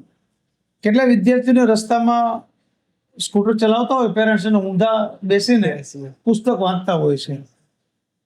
ઘરથી સેન્ટર સુધીનો સમય 15-20 મિનિટનો સમય હોય, અને જો 15-20 મિનિટ જ વાંચવાથી જો પાસ થઈ જવાતું હોય તો એ ડેફિનેટલી પાસ નથી જ થવાનું. એક ખોટો ફોમો છે એમને, એક પ્રકારની કુટેવ કહેવાય છે ને, માફ કરજો તમને એ કુટેવ જ હતી. તો એ 15-20 મિનિટ વાંચવાથી કોઈ ફાયદો નથી થવાનો. બીજું, પરીક્ષા ખંડમાં આપણે જઈએ તો મેદાનમાં ઘણા બધા મિત્રો આપણને મળે. આપણા હાથમાં પુસ્તક હોય એટલે આપણા મિત્ર આપણને એવો જ પ્રશ્ન પૂછે કે જે આપણે ન વાંચ્યો. હવે એ ન વાંચ્યું હોય એટલે આપણે સાયકોલોજીકલી ડિસ્ટર્બ થવાના. હવે આપણને તો ખબર નથી પ્રશ્ન છે કે નહીં, પણ મિત્રે પ્રશ્ન પૂછ્યો એટલે આપણે સાયકોલોજીકલી ડિસ્ટર્બ થાય. યસ. એટલે મારી દ્રષ્ટિએ પરીક્ષા ખંડમાં કોઈ પણ પ્રકારનું સાહિત્ય લઈ જવું ન જોઈએ. ઓકે. એનાથી બહુ વધુ ફાયદો નથી થતો.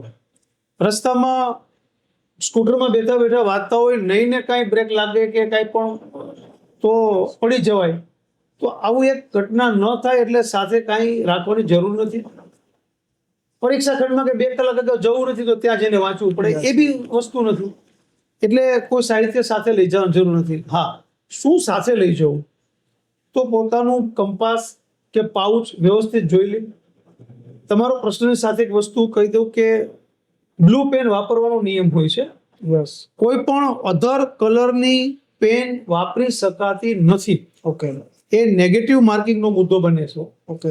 એટલે બ્લેક છે, પિંક છે, રેડ છે, ગ્રીન છે, આવી કોઈ પણ પેન વિદ્યાર્થી વાપરવાની નથી હોતી. બ્લુ પેન પણ ઇન્ક પેન નહીં વાપરવાની, બોલ પેન જ વાપરવાની, જેલ પેન પણ નથી વાપરવાની. ઓકે. તો 2 કે 3 પેન જરૂરી હોય. પેન્સિલ, સ્કેલ, શાર્પનર, ઇરેઝર એ બધું હોવું જોઈએ. બ્લુ પેન 1-2 એક્સ્ટ્રા હોવી જોઈએ. એને જે ફાવતી હોય, એની પ્રેક્ટિસ હોય એવી પેન જ સાથે રાખવી જેથી એને ટેવ હોય. ઓકે. ઓરિજિનલ રિસિપ્ટ લઈ જવી જોઈએ. ઓકે. તો આ બધું એને લઈ જવાનું હોય છે.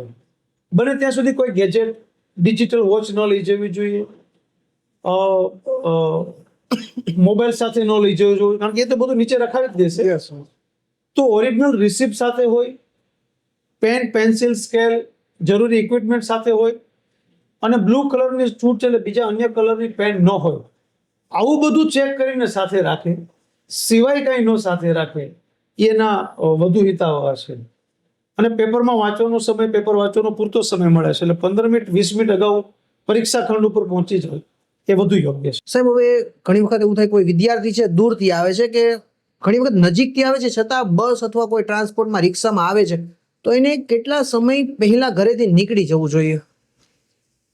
મૌલિકભાઈ, પહેલા એક એવો સમય હતો કે આજુબાજુના સેન્ટર, આજુબાજુ નાના ગામડાઓમાં સેન્ટર અલોટ ન કરતા, પણ ગુજરાત માધ્યમિક બોર્ડે હવે બહુ સારી સુવિધા કરી છે. નાનામાં નાના ગ્રામ્ય વિસ્તારમાં પણ, તાલુકા વિસ્તારમાં પણ સેન્ટરો અલોટ કરી દીધા છે. એટલે બહુ હવે ટ્રાન્સપોર્ટેશનનો સમય પહેલા જેટલો નથી રહ્યો ઓકે. કે 1 કલાક અગાઉ નીકળવું પડતું. છતાં પણ એની પરીક્ષા જે દિવસે હોય એના 2 દિવસ અગાઉ એને રિસિપ્ટ તો 8 દી અગાઉ 5 દી અગાઉ મળી જતી હોય. તો એ જગ્યાએ એકવાર વિઝિટ કરી લે, ઓકે. જેથી કયા ટ્રાન્સપોર્ટેશન દ્વારા ત્યાં પહોંચી શકાય છે, કેટલા સમયમાં પહોંચી શકાય છે, એ એનું એક થોડું કેલ્ક્યુલેશન કરી લે. ઓકે. એટલે આમાં મારી સલાહ એવી છે કે એના હાથમાં રિસિપ્ટ આવી જાય એટલે એક વખત એના પેરેન્ટ સાથે, વાલી અને વિદ્યાર્થી બંને એક વખત એ સેન્ટરની વિઝિટ કરી લે કે સ્કૂલ એને જે અલોટ થઈ છે કઈ જગ્યાએ છે, એના ઘરેથી કેટલા ડિસ્ટન્સે છે, કઈ જગ્યાએ છે અને કેટલો સમય લાગે છે. એ પ્રમાણે જો એનું ટાઈમ મેનેજમેન્ટ કરે તો મને લાગે છે યોગ્ય છે. ઓકે. અને સાહેબ, આપણે જે સાથે લઈ જવાનું હતું એમાં એક મારે એવો ક્વેશ્ચન છે કે વોટર બોટલ, પાણી, આપણે એક્ઝામનો કાંઈ સમયગાળો થોડો લોંગ છે તો પાણીની જરૂર પડે છે, તો વોટર બોટલ સાથે લઈ જવી જોઈએ, તો એમાં આપનું શું કહેવું છે? એટલે જે વિદ્યાર્થીઓને પાણીની તરસ વધુ લાગતી હોય, ઘણી વાર હાઈપર થઈ જાય, ટેન્શનને કારણે પણ થાય, તો પાણીની બોટલ લઈ જવાની છૂટ હોય છે, એમાં કોઈ પ્રોહિબિશન નથી. પણ એક વ્યક્તિગત રીતે મારું એવું માનવું છે કે જો વધુ પાણી પીવાય જાય તો પાછું યુરિનલનો પ્રશ્ન, બાળકને વોશરૂમ જવાનો પ્રશ્ન રહેવાનો. એટલે વિદ્યાર્થીઓ પાણીની બોટલ લઈ જાય એમાં કોઈ દિક્કત નથી. ઘણી બધી સ્કૂલ પાણીની વ્યવસ્થા ત્યાંથી કરતી જ હોય છે, લોકો માટે પાણી પી શકે એવી વ્યવસ્થા કરે છે. આમ છતાં પાણીની બોટલ લઈ જાય તો પણ ગળું ન સુકાય, ભીનું થઈ જાય એટલું પાણી પીવું. વધુ પડતું પાણી પીવાથી પાછું એને યુરિનલ કે વોશરૂમનો પ્રશ્ન રહેશે, જે એને પેપરમાં ડિસ્ટર્બ થાય એવું બની શકે. છતાં લઈ જઈ શકાય, એ કમ્ફર્ટેબલ છે. ઓકે. એક્ઝામ હોલ લગી તો પહોંચી ગયા. હવે એક્ઝામ હોલમાં એક વિદ્યાર્થી બેસી જાય છે, પછી આપણે કીધું કે પેપર રીડ કરવાનો ટાઈમ મળે છે, તો બેસે પછીનું ટાઈમ મેનેજમેન્ટ કઈ રીતના કરવું જોઈએ? ઓકે. મૌલિકભાઈ, તમે મને પરીક્ષાની તૈયારીથી માંડીને પેપર સુધી લઈ ગયા છો. 1 મહિના પછી 7 દિવસ, યસ, આગલો દિવસ, અને હવે પેપરમાં બેસાડી દીધા છે. નંબર લીધું, એ વિદ્યાર્થીઓને ઉપયોગી બનશે. મારું એવું માનવું છે કે પેપર જ્યારે એની પાસે આવે તો એ પેન્સિલનો ઉપયોગ કરીને એકવાર પેપર વાંચીને એને યોગ્ય લાગતા પ્રશ્નોને ટીક આઉટ કરી લે, ઓકે, જેથી એનું કમ્ફર્ટ ઝોન વધી જાય. યસ, પેપર વાંચવાનો સમય એટલે જ આપે છે કે તમે તમારા કમ્ફર્ટ ઝોનને ગોતી લો. યસ, બે વસ્તુ અહીં હું તમને ચોક્કસ કહીશ કે કોઈ પણ વિભાગ શરૂ કરી શકાય. આ પેપર લખવાની એક મેથોડોલોજી સમજાવું છું કે જે વિભાગમાં વધુ સારું પરફોર્મન્સ આપી શકે, સેક્શન કોઈને એમ લાગે સેક્શન બી પહેલા મને સારું આવડે છે, સેક્શન ડી મને આવડે, તો કોઈ પણ સેક્શન શરૂ કરી શકાય. નિયમ એવો છે કે નવો સેક્શન નવા પેજે શરૂ થવો જોઈએ. આ પહેલી વાત. ઓકે, નવો પ્રશ્ન નવા પેજે નહીં, નવો સેક્શન નવો વિભાગ નવા પેજે થવો જોઈએ. બીજું, જે પ્રશ્ન નંબર ક્વેશ્ચન પેપરમાં આપ્યો હોય એ જ પ્રશ્ન નંબર આન્સર શીટમાં હોવા જોઈએ. ઓકે, વિદ્યાર્થી પ્રશ્ન લખતો જાય. હવે પેપર લખવાની થોડીક મેથડની ચર્ચા આપની જોડે કરું છું, કદાચ થોડો લાંબો જવાબ થશે. એઝ એ સ્ટુડન્ટ મને એમ લાગ્યું કે સેક્શન સી મારો કમ્ફર્ટ ઝોન છે, જે મને ઘરેથી ખબર જ હોવી જોઈએ. હું પ્રશ્ન વાંચું છું, મને લાગે કે સીમાં 9 પ્રશ્નો આપ્યા છે, જેમાંથી 7 લખવાના છે અને મને 6-7 આવડે પણ છે. ઓકે, તો મારે સેક્શન સી થી શરૂ કરવું જોઈએ. ઓકે, હવે સેક્શન સી નો મને માન લો કે પ્રશ્ન નંબર ક્વેશ્ચન પેપર પ્રમાણે 21મો છે ફોર એક્ઝામ્પલ, તો 21મો પ્રશ્ન લખ્યો, 22મો એનો ક્રમ આપ્યો, મેં લખ્યો. 23મો મને શંકા જાય છે કે આ જેટલો બધો મને સારો નથી આવડતો, તો એની યોગ્ય જગ્યા મને ખ્યાલ હોય કે આમાં આટલી જગ્યા જોશે, એટલી જગ્યા છોડીને એ પછીનો પ્રશ્ન લખવો. ઓકે, તો આ પેપર દરમિયાન એનું ટાઈમ મેનેજમેન્ટ થયું. યસ, તો એને જે પ્રશ્નો પહેલા તો જે સેક્શન સૌથી સારું આવડે એ સેક્શન શરૂ કરે. એનાથી ફાયદો એ થાય કે એ સેક્શનના બધા જો પ્રશ્ન ફેસ કરે તો એ પેપરની પ્રથમ 30 મિનિટ એવા પ્રશ્નો લખતો થયો કે જેને સૌથી વધુ આવડે છે, યસ, જેથી એનો કોન્ફિડન્સ બિલ્ડઅપ થઈ જાય. અને એકવાર એનું મન પોરવાઈ જાય પછી એ ટેન્શનમાંથી મુક્ત થઈ જતો હોય બાય ડિફોલ્ટ. યસ, કોઈ પણ વિદ્યાર્થી થઈ જાય તો એનો કોન્ફિડન્સ વધી જાય, તો એ સરળ લાગતો સેક્શન છે, ઘરેથી જ પ્રિપેર કરીને ગયો છે, એ સેક્શન શરૂ કરે. એમાં એને આવડતો પ્રશ્ન કે જે ક્વેશ્ચન પેપરમાં છે એ જ એનો નંબર આપે. પ્રશ્નો લખવાની જરૂર નથી. ઘણા વિદ્યાર્થીઓ પ્રશ્નો પાછા લખતા હોય, યસ, એ પ્રશ્નનો લખવાનો હોય, એનો ક્રમ આપવાનો હોય. Okay. દાખલા તરીકે 21 નંબર અને પછી એનો જવાબ, 22 નંબર એનો જવાબ, 23મો મને અવઢવ છે તો એને સ્કીપ કરો, 24મો પ્રશ્ન એનો જવાબ. આ રીતે બધા પ્રશ્નો લખે. જે ન આવડતો પ્રશ્ન જગ્યા છોડે. ઓકે, પછી બીજા સેક્શનમાં વયો જાય. પછી એને લાગ્યું ગવર્મેન્ટ સેક્શન એ વધુ સારો આવડે છે તો સેક્શન એ લખવા માંડે. આવી રીતે સેક્શન વાઇઝ પ્રશ્નો લખે. તો આવડતા પ્રશ્નો એણે પ્રથમ ક્રમે લીધા અને કોન્ફિડન્સથી લખ્યા, જે સારા લખાણ આવે. યસ, યસ, પછી એણે જે સ્કીપ કર્યા છે એ પ્રશ્નો ઉપર પરત આવે. ઓકે, તો હવે જુઓ તમે, પ્રથમ 2 થી 2.5 કલાકમાં એણે એ જ પેપર લખી નાખ્યું કે જેમાં એ 100% શ્યોર છે કે મને આવડે જ છે કે સાચું છે. તો એનો ખાસો એવો સમય પ્રોડક્ટિવ આન્સરમાં ગયો, યસ, જેથી એના માર્ક વધુ આવવાની શક્યતા વધી જાય છે. પછી જ્યાં જ્યાં યોગ્ય સ્પેસ છોડેલી છે એ પ્રશ્નોના જવાબ વિચાર કરીને લખે. તો આ ક્રમથી સાચું, સારું અને સચોટ લખી શકાશે. ઓકે, એવું મને લાગે છે. સર હવે જ્યારે એક્ઝામમાં એમસીક્યુ હોય છે અને લોંગ ફોર્મ આન્સર હોય છે, તો એમસીક્યુને કેટલો ટાઈમિંગ આપવો જોઈએ અને લોંગ ફોર્મને ઘણી વખત જ્યારે એમસીક્યુ સ્ટાર્ટ કરતા હોય તો ખાસો એવો ફોર એક્ઝામ્પલ એમસીક્યુમાં 40-50% ટાઈમ ઘણી વખત વયો જાય છે સોલ્વ કરવામાં, જી. કે લોંગ ફોર્મમાં આપણી પાસે ટાઈમ રહેતો નથી. અથવા બીજો એક કે આપણને ફોર એક્ઝામ્પલ 3 કલાકમાં 2 થી 2.5 કલાક એવી વહી ગઈ કે આપણે કીધું કે બધું આવડી ગયું પણ હજી નથી આવડતું, એ પોર્શન થોડો વધારે છે. તો જ્યારે એક સ્ટુડન્ટ છે એ થોડો કન્ફ્યુઝ થઈ જાય છે કે હવે મારે શું કરવું. એટલે એની માટે એવો જવાબ મૌલિકભાઈ છે. ખાસ કરીને પહેલા તમારો પહેલો પ્રશ્ન લઈ લઈએ કે એમસીક્યુ ની અંદર શું કરે, 2 વસ્તુ છે.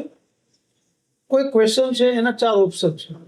એમસીક્યુ જવાબ લખવામાં સમય નથી જતો, એને ઇવેલ્યુએટ કરવામાં Yes. પ્રશ્નનો જવાબ સમસ્યા થતી હોય. તો એ ક્વેશ્ચન પેપરમાં જે પ્રશ્નો એને પહેલી સ્ટ્રાઇકે જવાબ આવડતો હોય, ફોર એક્ઝામ્પલ ત્રીજો ક્વેશ્ચન છે, એના 4 ઓપ્શન મને ખબર છે કે સી આન્સર છે, તો એ સી લખીને એનો આન્સર લખી નાખે. એ પછીના પ્રશ્નમાં મને થોડુંક અવઢવ થાય છે કે હળવાનું ખબર નથી મને, તો ફટાફટ એને સ્કીપ કરી દે. તો એમસીક્યુ માની લો કે ધોરણ 10માં ઓબ્જેક્ટિવ પોર્શનની અંદર 24 પ્રશ્નો આવે છે અને ધોરણ 12માં 20 પ્રશ્નો આવે છે. ઓકે. તો આ 20 પ્રશ્નોમાંથી એને જેમાં કમ્ફર્ટેબલ છે કે જેનો એને સચોટ ખબર જ છે જવાબ, એના ફટાફટ લખતો જાય, બાકીના એ સ્કીપ કરતા જાય, એની જગ્યા પ્રોપર 2-3 લાઈન લીવ કરતા જાય. તો આવી રીતે કરવાથી 20 પ્રશ્નોમાંથી એને સરળ લાગતા 12 પ્રશ્નો તો ફટાફટ થઈ જાય. હવે ખરેખર તમે પ્રેક્ટિકલ જો તો જેનો મને જવાબ આવડતો હોય તેનો આન્સર લખતા અડધી મિનિટ જ થાય. યસ તો હું 12 પ્રશ્નોનો મને જો સચોટ જવાબ આવડતો 6 મિનિટમાં એ વિભાગ એનો થઈ ગયો complete. યસ તેનું ટાઈમ મેનેજમેન્ટ થયું. પછી એને જે પ્રશ્નોમાં થોડી શંકા જાય છે એમાં એ સમય આપે ઓકે. તો એનો ઓવરઓલ સમય બચશે એવું મને લાગે છે. એ કરવું જોઈએ. બીજો આપણે પ્રશ્ન પૂછ્યો કે ભાઈ ન આવડતા પ્રશ્નોનો પોર્શન મોટો થઈ ગયો. યસ એમાં એવું છે, એવું ત્યારે જ બને જો થોડીક તૈયારી ઓછી થઈ ગઈ. ઓકે. એ પરિણામ છે, પણ આગળ તૈયારી ઓછી હોય એવું બની શકે. એનો જવાબ એવો છે કે ખરેખર જ્યારે તૈયારી વિષયની થઈ જાય ત્યારે આગલી રાત્રે એની પાસે ઘણો બધો સમય છે. આવતીકાલે માની લો મંગળવારે મારું પેપર છે ને આજે સોમવારે રજા છે, મારી પાસે સમય છે. તો મારા ડેસ્ક ઉપર પાઠ્યપુસ્તક છે, એની સંદર્ભ પુસ્તક છે, સાથે છેલ્લા 2-3 વર્ષના પ્રશ્નપત્રો હોવા જોઈએ. ઓકે. એટલે કયા વિભાગમાં મને વધુ મુશ્કેલી છે આગલે દિવસે મને ખબર હોય જ. જો એનું ઇવેલ્યુએશન આગળના દિવસે થયું હશે તો પેપરના દિવસે તમે જે કહ્યું કે ખાસો એવો બાકી રહી ગયું એ નહીં બને. ઓકે. એટલે મારી સલાહ એ છે કે પેપર સ્ટાઇલ અને 2-3 વર્ષના પેપર આગલે દિવસે એને રિફર કરવા જ જોઈએ, જેથી પેપરના દિવસે એ પોર્શન મોટો ન રહી જાય. ઓકે. પછી ટ્રિકી ક્વેશ્ચન વધુ હોય, કદાચ એવું બની શકે કે ટ્રિકી ક્વેશ્ચન વધુ પૂછાય ગયા, ક્યારેક આવું પેપર સ્ટાઇલમાં Yes. મિસબેસ થઈ જાય. તો આવા સંજોગોમાં એને જેટલું યાદ હોય એને ફટાફટ એક્ઝિક્યુટ કરી નાખે. સમય વધુ ન આપે. એને એમ લાગે કે એક્સ નામના પ્રશ્નમાં મારો વધુ સમય જાય છે, તો એ સમય ન બગાડીને વાય નામનો ક્વેશ્ચન કદાચ હું વધુ સારી રીતે લખી શકું તો એની યોગ્ય જગ્યાએ જોઈને ફટાફટ લખે. તો ફરી એક વખત એવો પોર્શન પણ આવે છે કે જ્યાં જાજુ એવું બાકી છે એમાં પણ બાયફર્કેટ કરીને એમાં જેમાં કોન્ફિડન્સ હોય, આઉટ હોય ને Yes. કે કદાચ આ હશે કદાચ આ નહીં હોય, તો એ પ્રશ્નો પહેલા લખે. ઓકે. પછી એ પ્રશ્નોમાં સમય આપે કે આમાં કઈ આવડતું જ નથી તો શું લખવું. ઓકે. એમ કરવાથી પણ બચી શકાય. ઓકે. હવે સાહેબ ફોર એક્ઝામ્પલ MCQ છે એમાં જે આપણે આવડતા હતા એ તો આપણે લખી નાખ્યા, હવે જે નથી આવડતા ત્યાં આપણે બાકી રાખ્યું છે. બીજું આપણે જે લોંગ ફોર્મ છે એમાં ધારો કે આપણે કીધું કે સેક્શન ABC માં C પહેલા લીધું, માં 1 નંબરનો 2 નંબરનો આપણે આવડ્યો પણ 3 નંબર નથી આવડ્યો એટલે આપણે જગ્યા રાખી છે. આમાં એક MCQ છે, તો MCQ માં જ્યારે આપણે બાકી છે આપણે ખબર જ નથી તો આપણે ABCD માંથી ગમે એ લખીને આવવું જોઈએ. ના, હવે એમાં એવું છે, બોર્ડના પરિપત્રમાં હવે જે પેપર ચેકિંગ કરવા જાય ત્યારે ગયા વર્ષે પણ છાપામાં પણ આવી ગયું છે કે ગુજરાત માધ્યમિક એટલું સરળતા રાખી કે પ્રશ્નનો કન્સેપ્ટ સેમ હોય તો સેમ શબ્દોમાં જવાબ હોવો જોઈએ એવો આગ્રહ રાખવાની જરૂર નથી. ઓકે. એટલે કોઈ બાળકને એની ભાષામાં ઓન વર્ડમાં એ જવાબ લખે છે પણ એનો જે સંદર્ભ છે એ સંદર્ભ સેમ છે. ઓકે. તમે મને એમ કહો હાલો આગળ, હું કહું છું ચાલો આગળ, ઓકે. શબ્દો અલગ છે Yeah. પણ સંદર્ભ સેમ છે, યસ યસ. તો એ સાચું પડશે ઓકે. એવું એક અભિગમ આપી દીધો છે. અને દરેક પેપર ચેકરને ખ્યાલ છે, પેપર ચેક કરનાર એ શિક્ષક જ છે, યસ યસ. એટલે એને ખ્યાલ જ છે કે આનો કન્સેપ્ટ સેમ છે. એ જે કહેવા માંગે છે મેસેજ એનો સંદર્ભ પાઠ્યપુસ્તકના બેઝ ઉપર છે, શબ્દો ચેન્જ છે પણ એનો સંદર્ભ સમાન છે, તો એને ગુણ મળતા હોય છે. ઓકે. એટલે આવા સંજોગોમાં એક કન્સેપ્ચ્યુઅલ ક્લિયર હશે ને તો એને પ્રશ્ન લખવામાં નહીં થાય. એટલે આ આપના પ્રશ્નનો એક જવાબ દ્વારા હું મેસેજ વિદ્યાર્થીઓને આપું કે સ્ટડી થોડો કન્સેપ્ચ્યુઅલ કરે. ઓકે. વાંચતા હોય તો ગોખણ પટ્ટીને બદલે થોડો કન્સેપ્ટ સમજે, કન્સેપ્ટ ન સમજે તો શિક્ષકને પૂછે, તો એ કન્સેપ્ટ સમજ્યો હશે તો એને લખવામાં સરળતા રહેશે. પહેલી વાત. બીજી વાત, MCQમાં ઘણીવાર એવું થતું હોય કે આ પ્રશ્નનો જવાબ મને 4 માંથી એકેય નથી આવડતો, તો એને શું કરવું જોઈએ, થોડું નેગેટિવ વિચારવું જોઈએ કે આ 4 માંથી કયો જવાબ આવશે એ મને નથી ખબર પણ કયો જવાબ નહીં આવે એ તો મને ખબર જ. ઓકે. આપણે જેમ KBCમાં 50-50 આવે છે યસ એમાં 2 નેગેટિવ વયા જાય છે તો એને ખબર પડે કે આ 2 પ્રશ્નોના જવાબ તો નથી જ. Yes yes. તો એ 4 માંથી 2 જો ચોકડી મારી દે કે આ 2 નથી તો હવે કયો આવશે એની માટે ચોઈસ 2 જ રહી. યસ. જો એમાંથી થોડું એ વિચારે તો કદાચ જવાબ આવે. પછી મેં તમને એવું વચ્ચે કીધું કે MCQ છોડી દે એ પછી, એટલે કે જે ન આવડતા હોય Yes, yes. તો આખા પેપરમાં જે ન આવડતું એની યોગ્ય જગ્યા છોડીને તે આગળ જાય છે. હવે આનું પાછળનું રહસ્ય તમે સમજો. ફોર એક્ઝામ્પલ, એને MCQ 4 છોડ્યા, એને કોન્ફિડન્સ નહોતો અને આગળ ગયો. હવે આગળ જ્યારે લોંગ ક્વેશ્ચન લખતો હશે તો એનો સંદર્ભ ત્યાં પડ્યો હોય, Yes. તો લોંગ ક્વેશ્ચન લખતા લખતા યાદ આવે કે હા આ જ મુદ્દો MCQ માં પૂછાયેલો છે, Okay. તો એ ત્યાં જવાબ આપવા આવી શકે. તો ત્યારે એક બે પ્રશ્નો એવો હોય જ, બાય ડિફોલ્ટ સબ્જેક્ટ એ છે તો હશે જ. અને ક્યારેક 4 પ્રશ્નોમાંથી નેગેટિવ થિંકિંગ, એટલે કે આ બે પ્રશ્નો તો નથી, આ બે જવાબ તો ઓપ્શનમાં નથી જ, 50-50 જેમ આવે KBC માં, તો બાકીના બે જવાબ છે એમાંથી કયો સાચો જવાબ હોઈ શકે, તો એને થોડુંક સિલેક્શન સરળ થઈ જાય. તો આ Okay, રીતે એટલે- MCQ નો બેનિફિટ થાય. ઓકે, એટલે નથી આવડતું તો 100% પેલા ABCD કરીને નું આવું ક્યાંક તમને આગળથી મળી એટલે શકે છે. એક જોબ બધા વિદ્યાર્થીઓ આમના માધ્યમથી કહું કે ફિક્સ રાખે, જે મને આવડે છે એ હું પેલા લખું જ, જેમાં મને શંકા છે એની જગ્યા છોડું. હું તો ત્યાં સુધીને કહું છું કે 100 માર્કના પેપરમાં હું સરેરાશ જેટલું મને કોન્ફિડન્સથી આવડે છે, સેક્શન વાઇઝ, ક્વેશ્ચન વાઇઝ, ક્રમ વાઇઝ એની જગ્યા યોગ્ય છોડતા છોડતા લખવાથી 60 માર્કનું પેપર મને આવડી ગયું. હવે તમે સમજો, 100 માર્કના પેપર સુધી પહોંચ્યું, બરાબર, અને મેં લખ્યું અંદર 60 માર્કનું. હવે તમે જો તમે કયા 60 માર્કનું લખ્યું છે જેમાં તમે 100% શ્યોર છો, Yes. ફાઇનલ છે, તમે ક્યાંય તુક્કો માર્યો નથી, તો પહેલો જવાબ તો એક, અત્યારે જે 60 માર્કનું લખાણું એ તો 100% તમારું સાચું છે. Yes. હવે તમે જ્યારે જાઓ છો લખવા, તમારું ટાઈમ મેનેજમેન્ટ થઈ ગયું કે જે આવડતું હતું એ પરફેક્ટ તમે લખ્યું, સમય તમારો બગડ્યો નથી. હવે તમે સમય ક્યાં બગાડવા જાઓ છો, જે ખરેખર તમને 19-20 છે Yes, yes. એવા ક્વેશ્ચનમાં જાઓ છો, તો એવા 40 માર્કના પ્રશ્નોને તમે એવિડેટ કરશો તો 20 થી 25 માર્કનું તમને 19-20 આવડતું એવું નીકળશે. Yes, yes. પછી હવે એવું બની શકે કે 10-15 માર્ક કે સાલું કાંઈ આવડતું નથી, તો ત્યાં તમે કઈ તુક્કા મારો તો ચાલે, પણ આવી રીતે તમારું ટાઈમ મેનેજમેન્ટ થઈ જાય છે, તમારી શ્યોરિટી વધી જાય છે અને તમારો કોન્ફિડન્સ પણ વધે છે. તમે એવા પ્રશ્નોમાં અનપ્રોડક્ટિવ ટાઈમ નથી આપતા કે જે તમારો પ્રશ્ન ખરેખર આવડતો જ નથી. Yes, yes, yes. તો તમારો પૂરો સમય આવડતા પ્રશ્નોમાં બાયફર્કેટ થવાથી તમારું પેપર ધાર્યા કરતા સારું છે. ઓકે ઓકે સાહેબ, હવે ઘણા વિદ્યાર્થીઓ જે કોપી કરતા હોય છે, ચોરી કરતા હોય છે, એમાં આપનું શું કહેવું છે? મને એવું લાગે છે કે કોપી કરવાનો કોન્સેપ્ટ ખૂબ નેગેટિવ છે. આમ તો ચોરી કરતા પકડા જાવ તો પેપર લઈ જ લેવાનું હોય છે, એટલે ગુનો જ છે, પેપર તો દેવાનું જ ન હોય, એ તો લઈ લઈ શકે પેપર સુપરવાઇઝર. તો પેપરમાં કોપી તો ન જ કરવી જોઈએ, ન જ કરાય. પણ એક બીજું નુકસાન સાયકોલોજીકલી છે. જ્યારે કોપી કરવા માટે વિદ્યાર્થી કેટલું કરે, 1 કે 2 પ્રશ્નો, કે એનાથી વધારે તો શું કોપી કરી જવાનું હોય. હવે એક કોપી માટે કોઈ કાપલી લઈ ગયો હોય ને ક્યાંય પણ એને છુપાવી હોય, પણ એક વિદ્યાર્થી તરીકે 2 પ્રશ્નો પહેલા તો પૂછાવાના કે નથી પૂછાવાના ખબર નથી. યસ. હવે માની લો એમાંથી એક પ્રશ્ન પૂછાણો જેનું મહત્વ 3 ગુણનું હોય, તો એ 3 ગુણની કોપી કરવા માટે સાયકોલોજીકલી કેટલો ડિસ્ટર્બ થઈ જતો હોય. યસ. પેલી એને કોપી નથી કરી અને તપાસ કરવામાં આવે, જે તપાસ કરી શકાય અને નીકળે તો પણ એ ગુનાહિત સાબિત થાય છે. એટલે મારી દ્રષ્ટિએ તો ચોરી કરાય જ નહીં. ચોરી કરવાનો કે કોપી કરવાનો કોન્સેપ્ટ જ ખોટો છે. ખરેખર વિદ્યાર્થી સાયકોલોજીકલી એ 2-3 માર્કની ચબરખી વાહે 100 માર્કના પેપરમાં ડિસ્ટર્બ થાય. યસ. તો મારું સૂચન એ છે કે કોપી કરવામાં જેટલી વાર લાગે ને એટલી જ સમયમાં તો 2-5 પ્રશ્નો તૈયાર થઈ જશે. યસ. એટલે ન જ કરવા જોઈએ અને હું એનો સખત વિરોધી છું. ઓકે. જ્યારે એક્ઝામ હોલની બહાર એક વિદ્યાર્થી નીકળે છે, એનું પેપર પૂરું થઈ જાય છે, શું એને ધ્યાન રાખવું જોઈએ?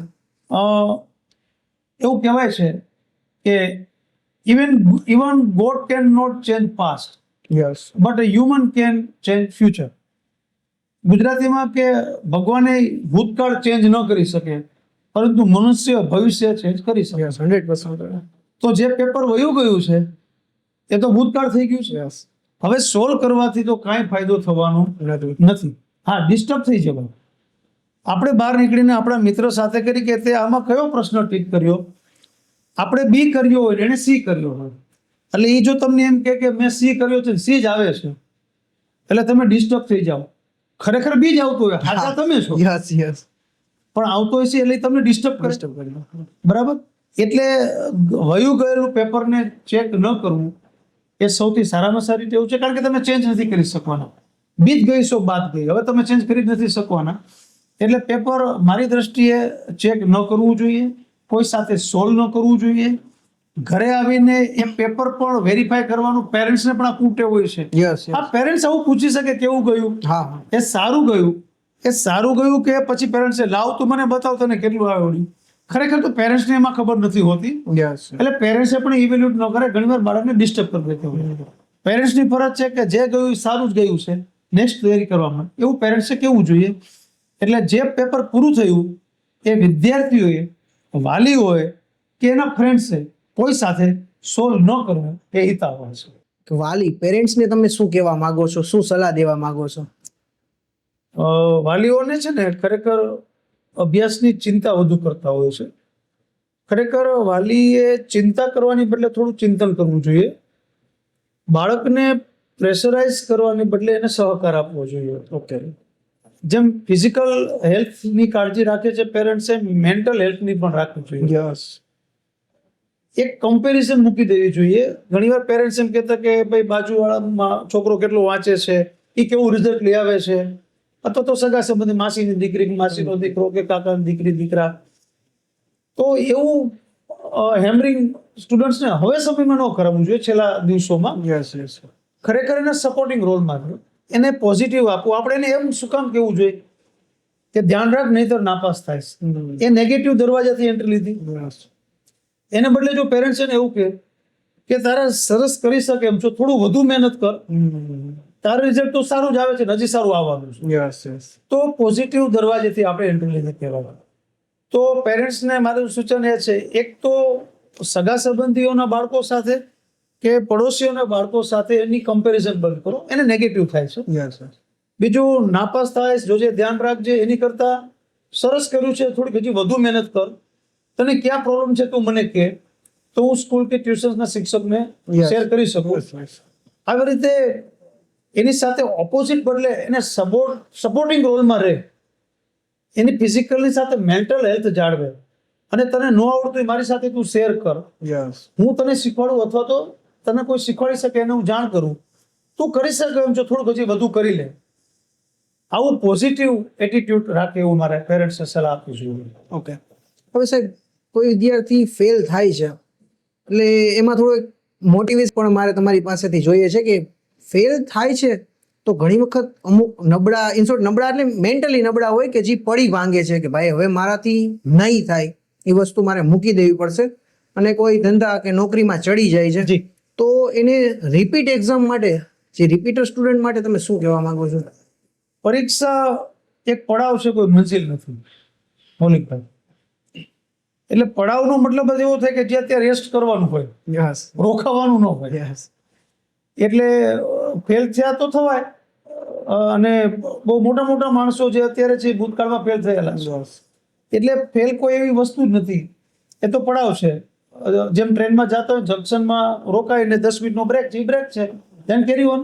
યસ એટલે એ કાંઈ બહુ એવી મોટી વસ્તુ નથી ને. જેણે ડ્રોપ આઉટ કર્યું છે કે જેણે રિપીટર એક્ઝામ આપવી છે, તો જેને પરીક્ષા આપવાનું મન જ થયું છે, જેને અભ્યાસ કરવાનું રિપીટ મન જ થયું છે, તો એ મનને જાળવીને પરીક્ષા આપે જ.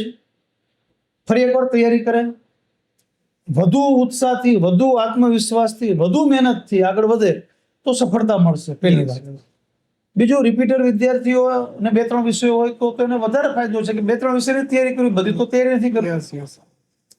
નાપાસનું લેબલ લાગેલું હોય ત્યાં સુધી, જ્યાં સુધી એ પાસ ન થાય ત્યાં સુધી. યસ તો રિપીટ પરીક્ષા આપીને પાસ થાય પછી તો નાપાસનું લેબલ નથી, પણ પરીક્ષા જ નહીં આપે તો પરમિનન્ટ એને લેબલ લાગી ગયું. તો ફરી એકવાર પડ્યું રહેવું એના કરતાં એકવાર પડીને ઊભું થઈ જવું એ વધારે સારું. તો બમણા ઉત્સાહથી આપણે ઊભા થઈ, મનુષ્ય છે એટલું ખંત ઉત્સાહ તો હોવો જ જોઈએ. ફરી ઊભું થઈને ઓર જોરથી આગળ વધાય. હવે મારે વ્યક્તિગત નામ ન દેવા જોઈએ, નકર એવા કેટલાય આપણા ઇતિહાસમાં છે લોકો કે જે ફેલ થયા અને જેણે બાઉન્સ બેક કર્યું છે, એને તો ભૂખા કાઢ્યા છે. તો તૈયારી કરવી જોઈએ. કોઈ ડ્રોપ આઉટ કર્યું હોય, 2-4-5 વર્ષ પછી મન થાય કે મારે ભણવું છે, તો એ હજી સારો વિચાર છે. ભણવાની આમથી કોઈ ઉંમર નથી. યસ તો કોઈ પણ ઉંમરે પાછું ભણી શકાય, ફરીવાર પરીક્ષા આપી શકાય અને ફરી તૈયારી કરી શકાય. એવા વ્યક્તિઓને તો હું ખરેખર બિરદાવું છું કે એકવાર પડીને ઊભો થઈને ફરી તૈયારી કરે, ફરી ખંતપૂર્વક તૈયારી કરે તો સફળતા તો મળશે જ. સાહેબ આપે જે ડ્રોપ આઉટની વાત કરી, હવે ડ્રોપ આઉટ ઘણી વખત કોઈ સ્ટુડન્ટ છે 5 વર્ષ, ઘણી વખત 10 વર્ષ પછી પણ લે છે. ઘણી વખત એવું બને છે કે એ સ્કૂલમાં ફોર્મ ભરવાનું હોય છે અથવા સ્કૂલ બંધ થઈ જાય છે, તો એનું ફોર્મ ભરવાની પ્રક્રિયા એને કઈ રીતના કરવી જોઈએ? મૌલિકભાઈ, એની માટે બહુ સરળ પ્રક્રિયા છે. જે તે જિલ્લાની ડીઓ કચેરીમાં જાય. જનરલી તો નિયમ એવો છે કે કોઈ પણ સ્કૂલમાંથી ફોર્મ ભરી શકાય છે. ઓકે, પહેલી આ વાત છે. બીજું, એ જે સ્કૂલમાં અભ્યાસ કર્યો હોય, 8-9 પછી ડ્રોપ કર્યું હોય તો ત્યાં, અથવા તો 10 ધોરણ પછી શાળામાં છે જ નહીં, યસ, બરાબર, તો નજીકની કોઈ શાળામાં, અથવા તો ડ્રોપ કર્યું છે તો તે જ શાળામાં જેણે 10મું ક્લિયર કર્યું હોય ત્યાં, અને ક્યાંય ન મળે તો ગવર્મેન્ટ સ્કૂલમાં જઈ શકાય. ઓકે, જ્યાં ગવર્મેન્ટ, બધા જિલ્લાઓમાં ગવર્મેન્ટ સ્કૂલ છે જ, તો ગવર્મેન્ટ સ્કૂલમાં ફોર્મ ભરી શકાય, અથવા તો ડીઓ કચેરીએ જાય તો પણ વ્યવસ્થા થઈ જાય. આવા ટેકનિકલ કોઈ પણ પ્રકારના પ્રશ્નો હોય, દાખલા તરીકે નામમાં ચેન્જ આવી ગયો હોય, ડિસ્ટ્રિક્ટમાં ચેન્જ, વિષયનો ચેન્જ આવી ગયો હોય, ફોર્મ ભરવાનું બાકી રહી ગયું હોય, ડ્રોપ આઉટ કરીને ફોર્મ ભરવું હોય, આવા બધા પ્રશ્નોનો જવાબ ડીઓ કચેરી જાય એટલે ખૂબ જ સરકાર માન્ય વ્યવસ્થા છે જ. અને એના બધા પ્રશ્નો નિકાલ ડીઓ કચેરી જવાથી થઈ જ જશે. કાં તો ત્યાં સોલ્વ થઈ જશે, અથવા તો કઈ જગ્યાએ સોલ્વ થશે એનું પ્રોપર ગાઈડન્સ ડીઓ કચેરી મળી જશે. એટલે એ કોઈ વિદ્યાર્થીઓ, બાળકે ચિંતા કરવાની જરૂર નથી. ઓકે સાહેબ, આપણે રાજકોટમાં ડીઓ કચેરી કઈ જગ્યાએ છે? કરણસિંહજી હાઈસ્કૂલ છે એ કેમ્પસમાં ત્યાં ડીઓ કચેરી છે. ઓકે સાહેબ, આપણે પરીક્ષાની તો ઘણી વાતો કરી, પણ પરીક્ષા એ તમારી દ્રષ્ટિએ શું છે? પરીક્ષા એક ઉત્સવ છે મારી દ્રષ્ટિએ. ઓકે, કારણ કે એ ઉત્સવ તમને 2 જવાબ આપે છે કે અત્યાર સુધી તમે શું કર્યું એ પરીક્ષા વગર તમારે પ્રૂફ કેમ કર્યું. યસ, તો મેં કેટલું કર્યું એનો ઉત્સવ આ પરીક્ષા. યસ, બીજું, આગળ જવા માટેનો એક ગેટવે આ પરીક્ષા છે. યસ. તો મારી દ્રષ્ટિએ પરીક્ષા એ ઉત્સવ સમજીને જો કરે, હું તો મારા બાળકોને એવી સલાહ આપું છું અને આપના માધ્યમથી આપના દર્શક મિત્રોને સલાહ આપું છું કે પરીક્ષાની દિવસે દીકરો કે દીકરી, કોઈ પણ વિદ્યાર્થી ભાઈ બહેન કોઈ પણ એક્ઝામ દેવા જાય તો તૈયાર થઈને જાય, સંપૂર્ણ એડિકેટ્સથી જાય, જાણે કોઈ પ્રસંગમાં જતો એવી રીતે. લગર વગર ન જવું જોઈએ, ડિમોરલાઇઝ થઈને ન જવું જોઈએ. હું કહું તૈયાર થવા માટે અડધી કલાકનો સમય લાગે તો અડધી કલાક તૈયાર થવાનો સમય આપો. મૌલિકભાઈ, પ્રયોગ કરી લેજો. આપ તૈયાર થઈને કોઈ પણ જગ્યાએ જતા હશો તો આપણું બોડી લેંગ્વેજ ચેન્જ હશે, યસ, યસ. આપણી મનસ્થિતિ ચેન્જ હશે. તો જાણે કોઈ પ્રસંગમાં જાઉં છું એવી રીતે હું જાઉં તો મારી મનસ્થિતિ ચેન્જ હોય, યસ, અને મનસ્થિતિ જ પરિસ્થિતિ ફેરવતી હોય છે. 100%. તો એક ઉત્સાહની જેમ, એક ઉત્સવની જેમ ઉજવતા હોય એમ વ્યવસ્થિત ફ્રેશ થઈ, તૈયાર થઈને, વેલ સેટ થઈને જવું જોઈએ. પરીક્ષા ખંડમાં જે આપણા 5-6 મિત્રો આપણને જોતા હોય, હવે આપણે જ કોઈને લગર વગર જોઈએ તો આપણને કેવા ડિમોરલાઇઝ થઈએ. Yes, yes. એની કરતાં આપણે જેટલા ઉત્સાહથી, આપણી ચાલમાં પણ એક અલગ અદા હોવી જોઈએ.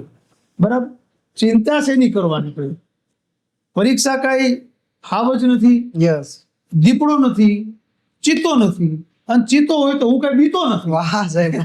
આવા એટીટ્યુડથી પરીક્ષા દેવા જોઈએ. Yes, yes. એટલે પરીક્ષાનો ભય હાવ ખોટો જ છે. ખૂબ સરસ તૈયારી કરવી જોઈએ અને ઉત્સવની જેમ પરીક્ષા આપવા જવી જોઈએ, એમ હું માનું છું. સાહેબ, હવે શિક્ષણ એટલે શું? મારી દ્રષ્ટિએ શિક્ષણ વ્યક્તિમાં રહેલી પ્રતિભાને, જે ઓલરેડી વ્યક્તિમાં પ્રતિભા હોય જ છે, એ પ્રતિભાને ઉજાગર કરવાનું એક માધ્યમ એટલે શિક્ષણ. આ મારા શબ્દો નથી, આ આપણા મહાન વ્યક્તિઓના શબ્દો છે. કોઈ પણ વૃક્ષનું બીજ હોય, એ બીજની અંદર વૃક્ષ પડેલું જ છે, પણ એની અંદર ખાતર, ખેડ, પાણી આવે એટલે યોગ્ય પ્રોસેસ થાય એટલે વટવૃક્ષ બની જાય છે. એમ વ્યક્તિમાં સુષુપ્ત અવસ્થામાં ઘણી બધી શક્તિઓ પડેલી જ છે. શિક્ષણ એક એવી વ્યવસ્થા છે કે એ શક્તિઓને ઉજાગર કરી આપે છે. તો સુષુપ્ત રહેલી શક્તિઓને ઉજાગર કરવાનું માધ્યમ એટલે શિક્ષણ, એવું માનું છું. સાહેબ, અંતે તમે અમારા વ્યુઅરને શું કહેવા માંગો છો? એ પહેલા તો હું સાહેબની માફી માંગી લઉં, કારણ કે હું સાહેબનો સ્ટુડન્ટ છું અને મારે ખરેખર આ ઇન્ટ્રોડક્શનમાં બોલવું જોઈએ, એની બદલે હું ભૂલી ગયો હતો. મેં સાહેબની 12th મેં છે સાહેબની અંતર્ગત જ કરેલું છે, અને મારે 2 કે 3 સબ્જેક્ટમાં 90 ઉપર હતા. એ તો તમે હોશિયાર એટલે હોય.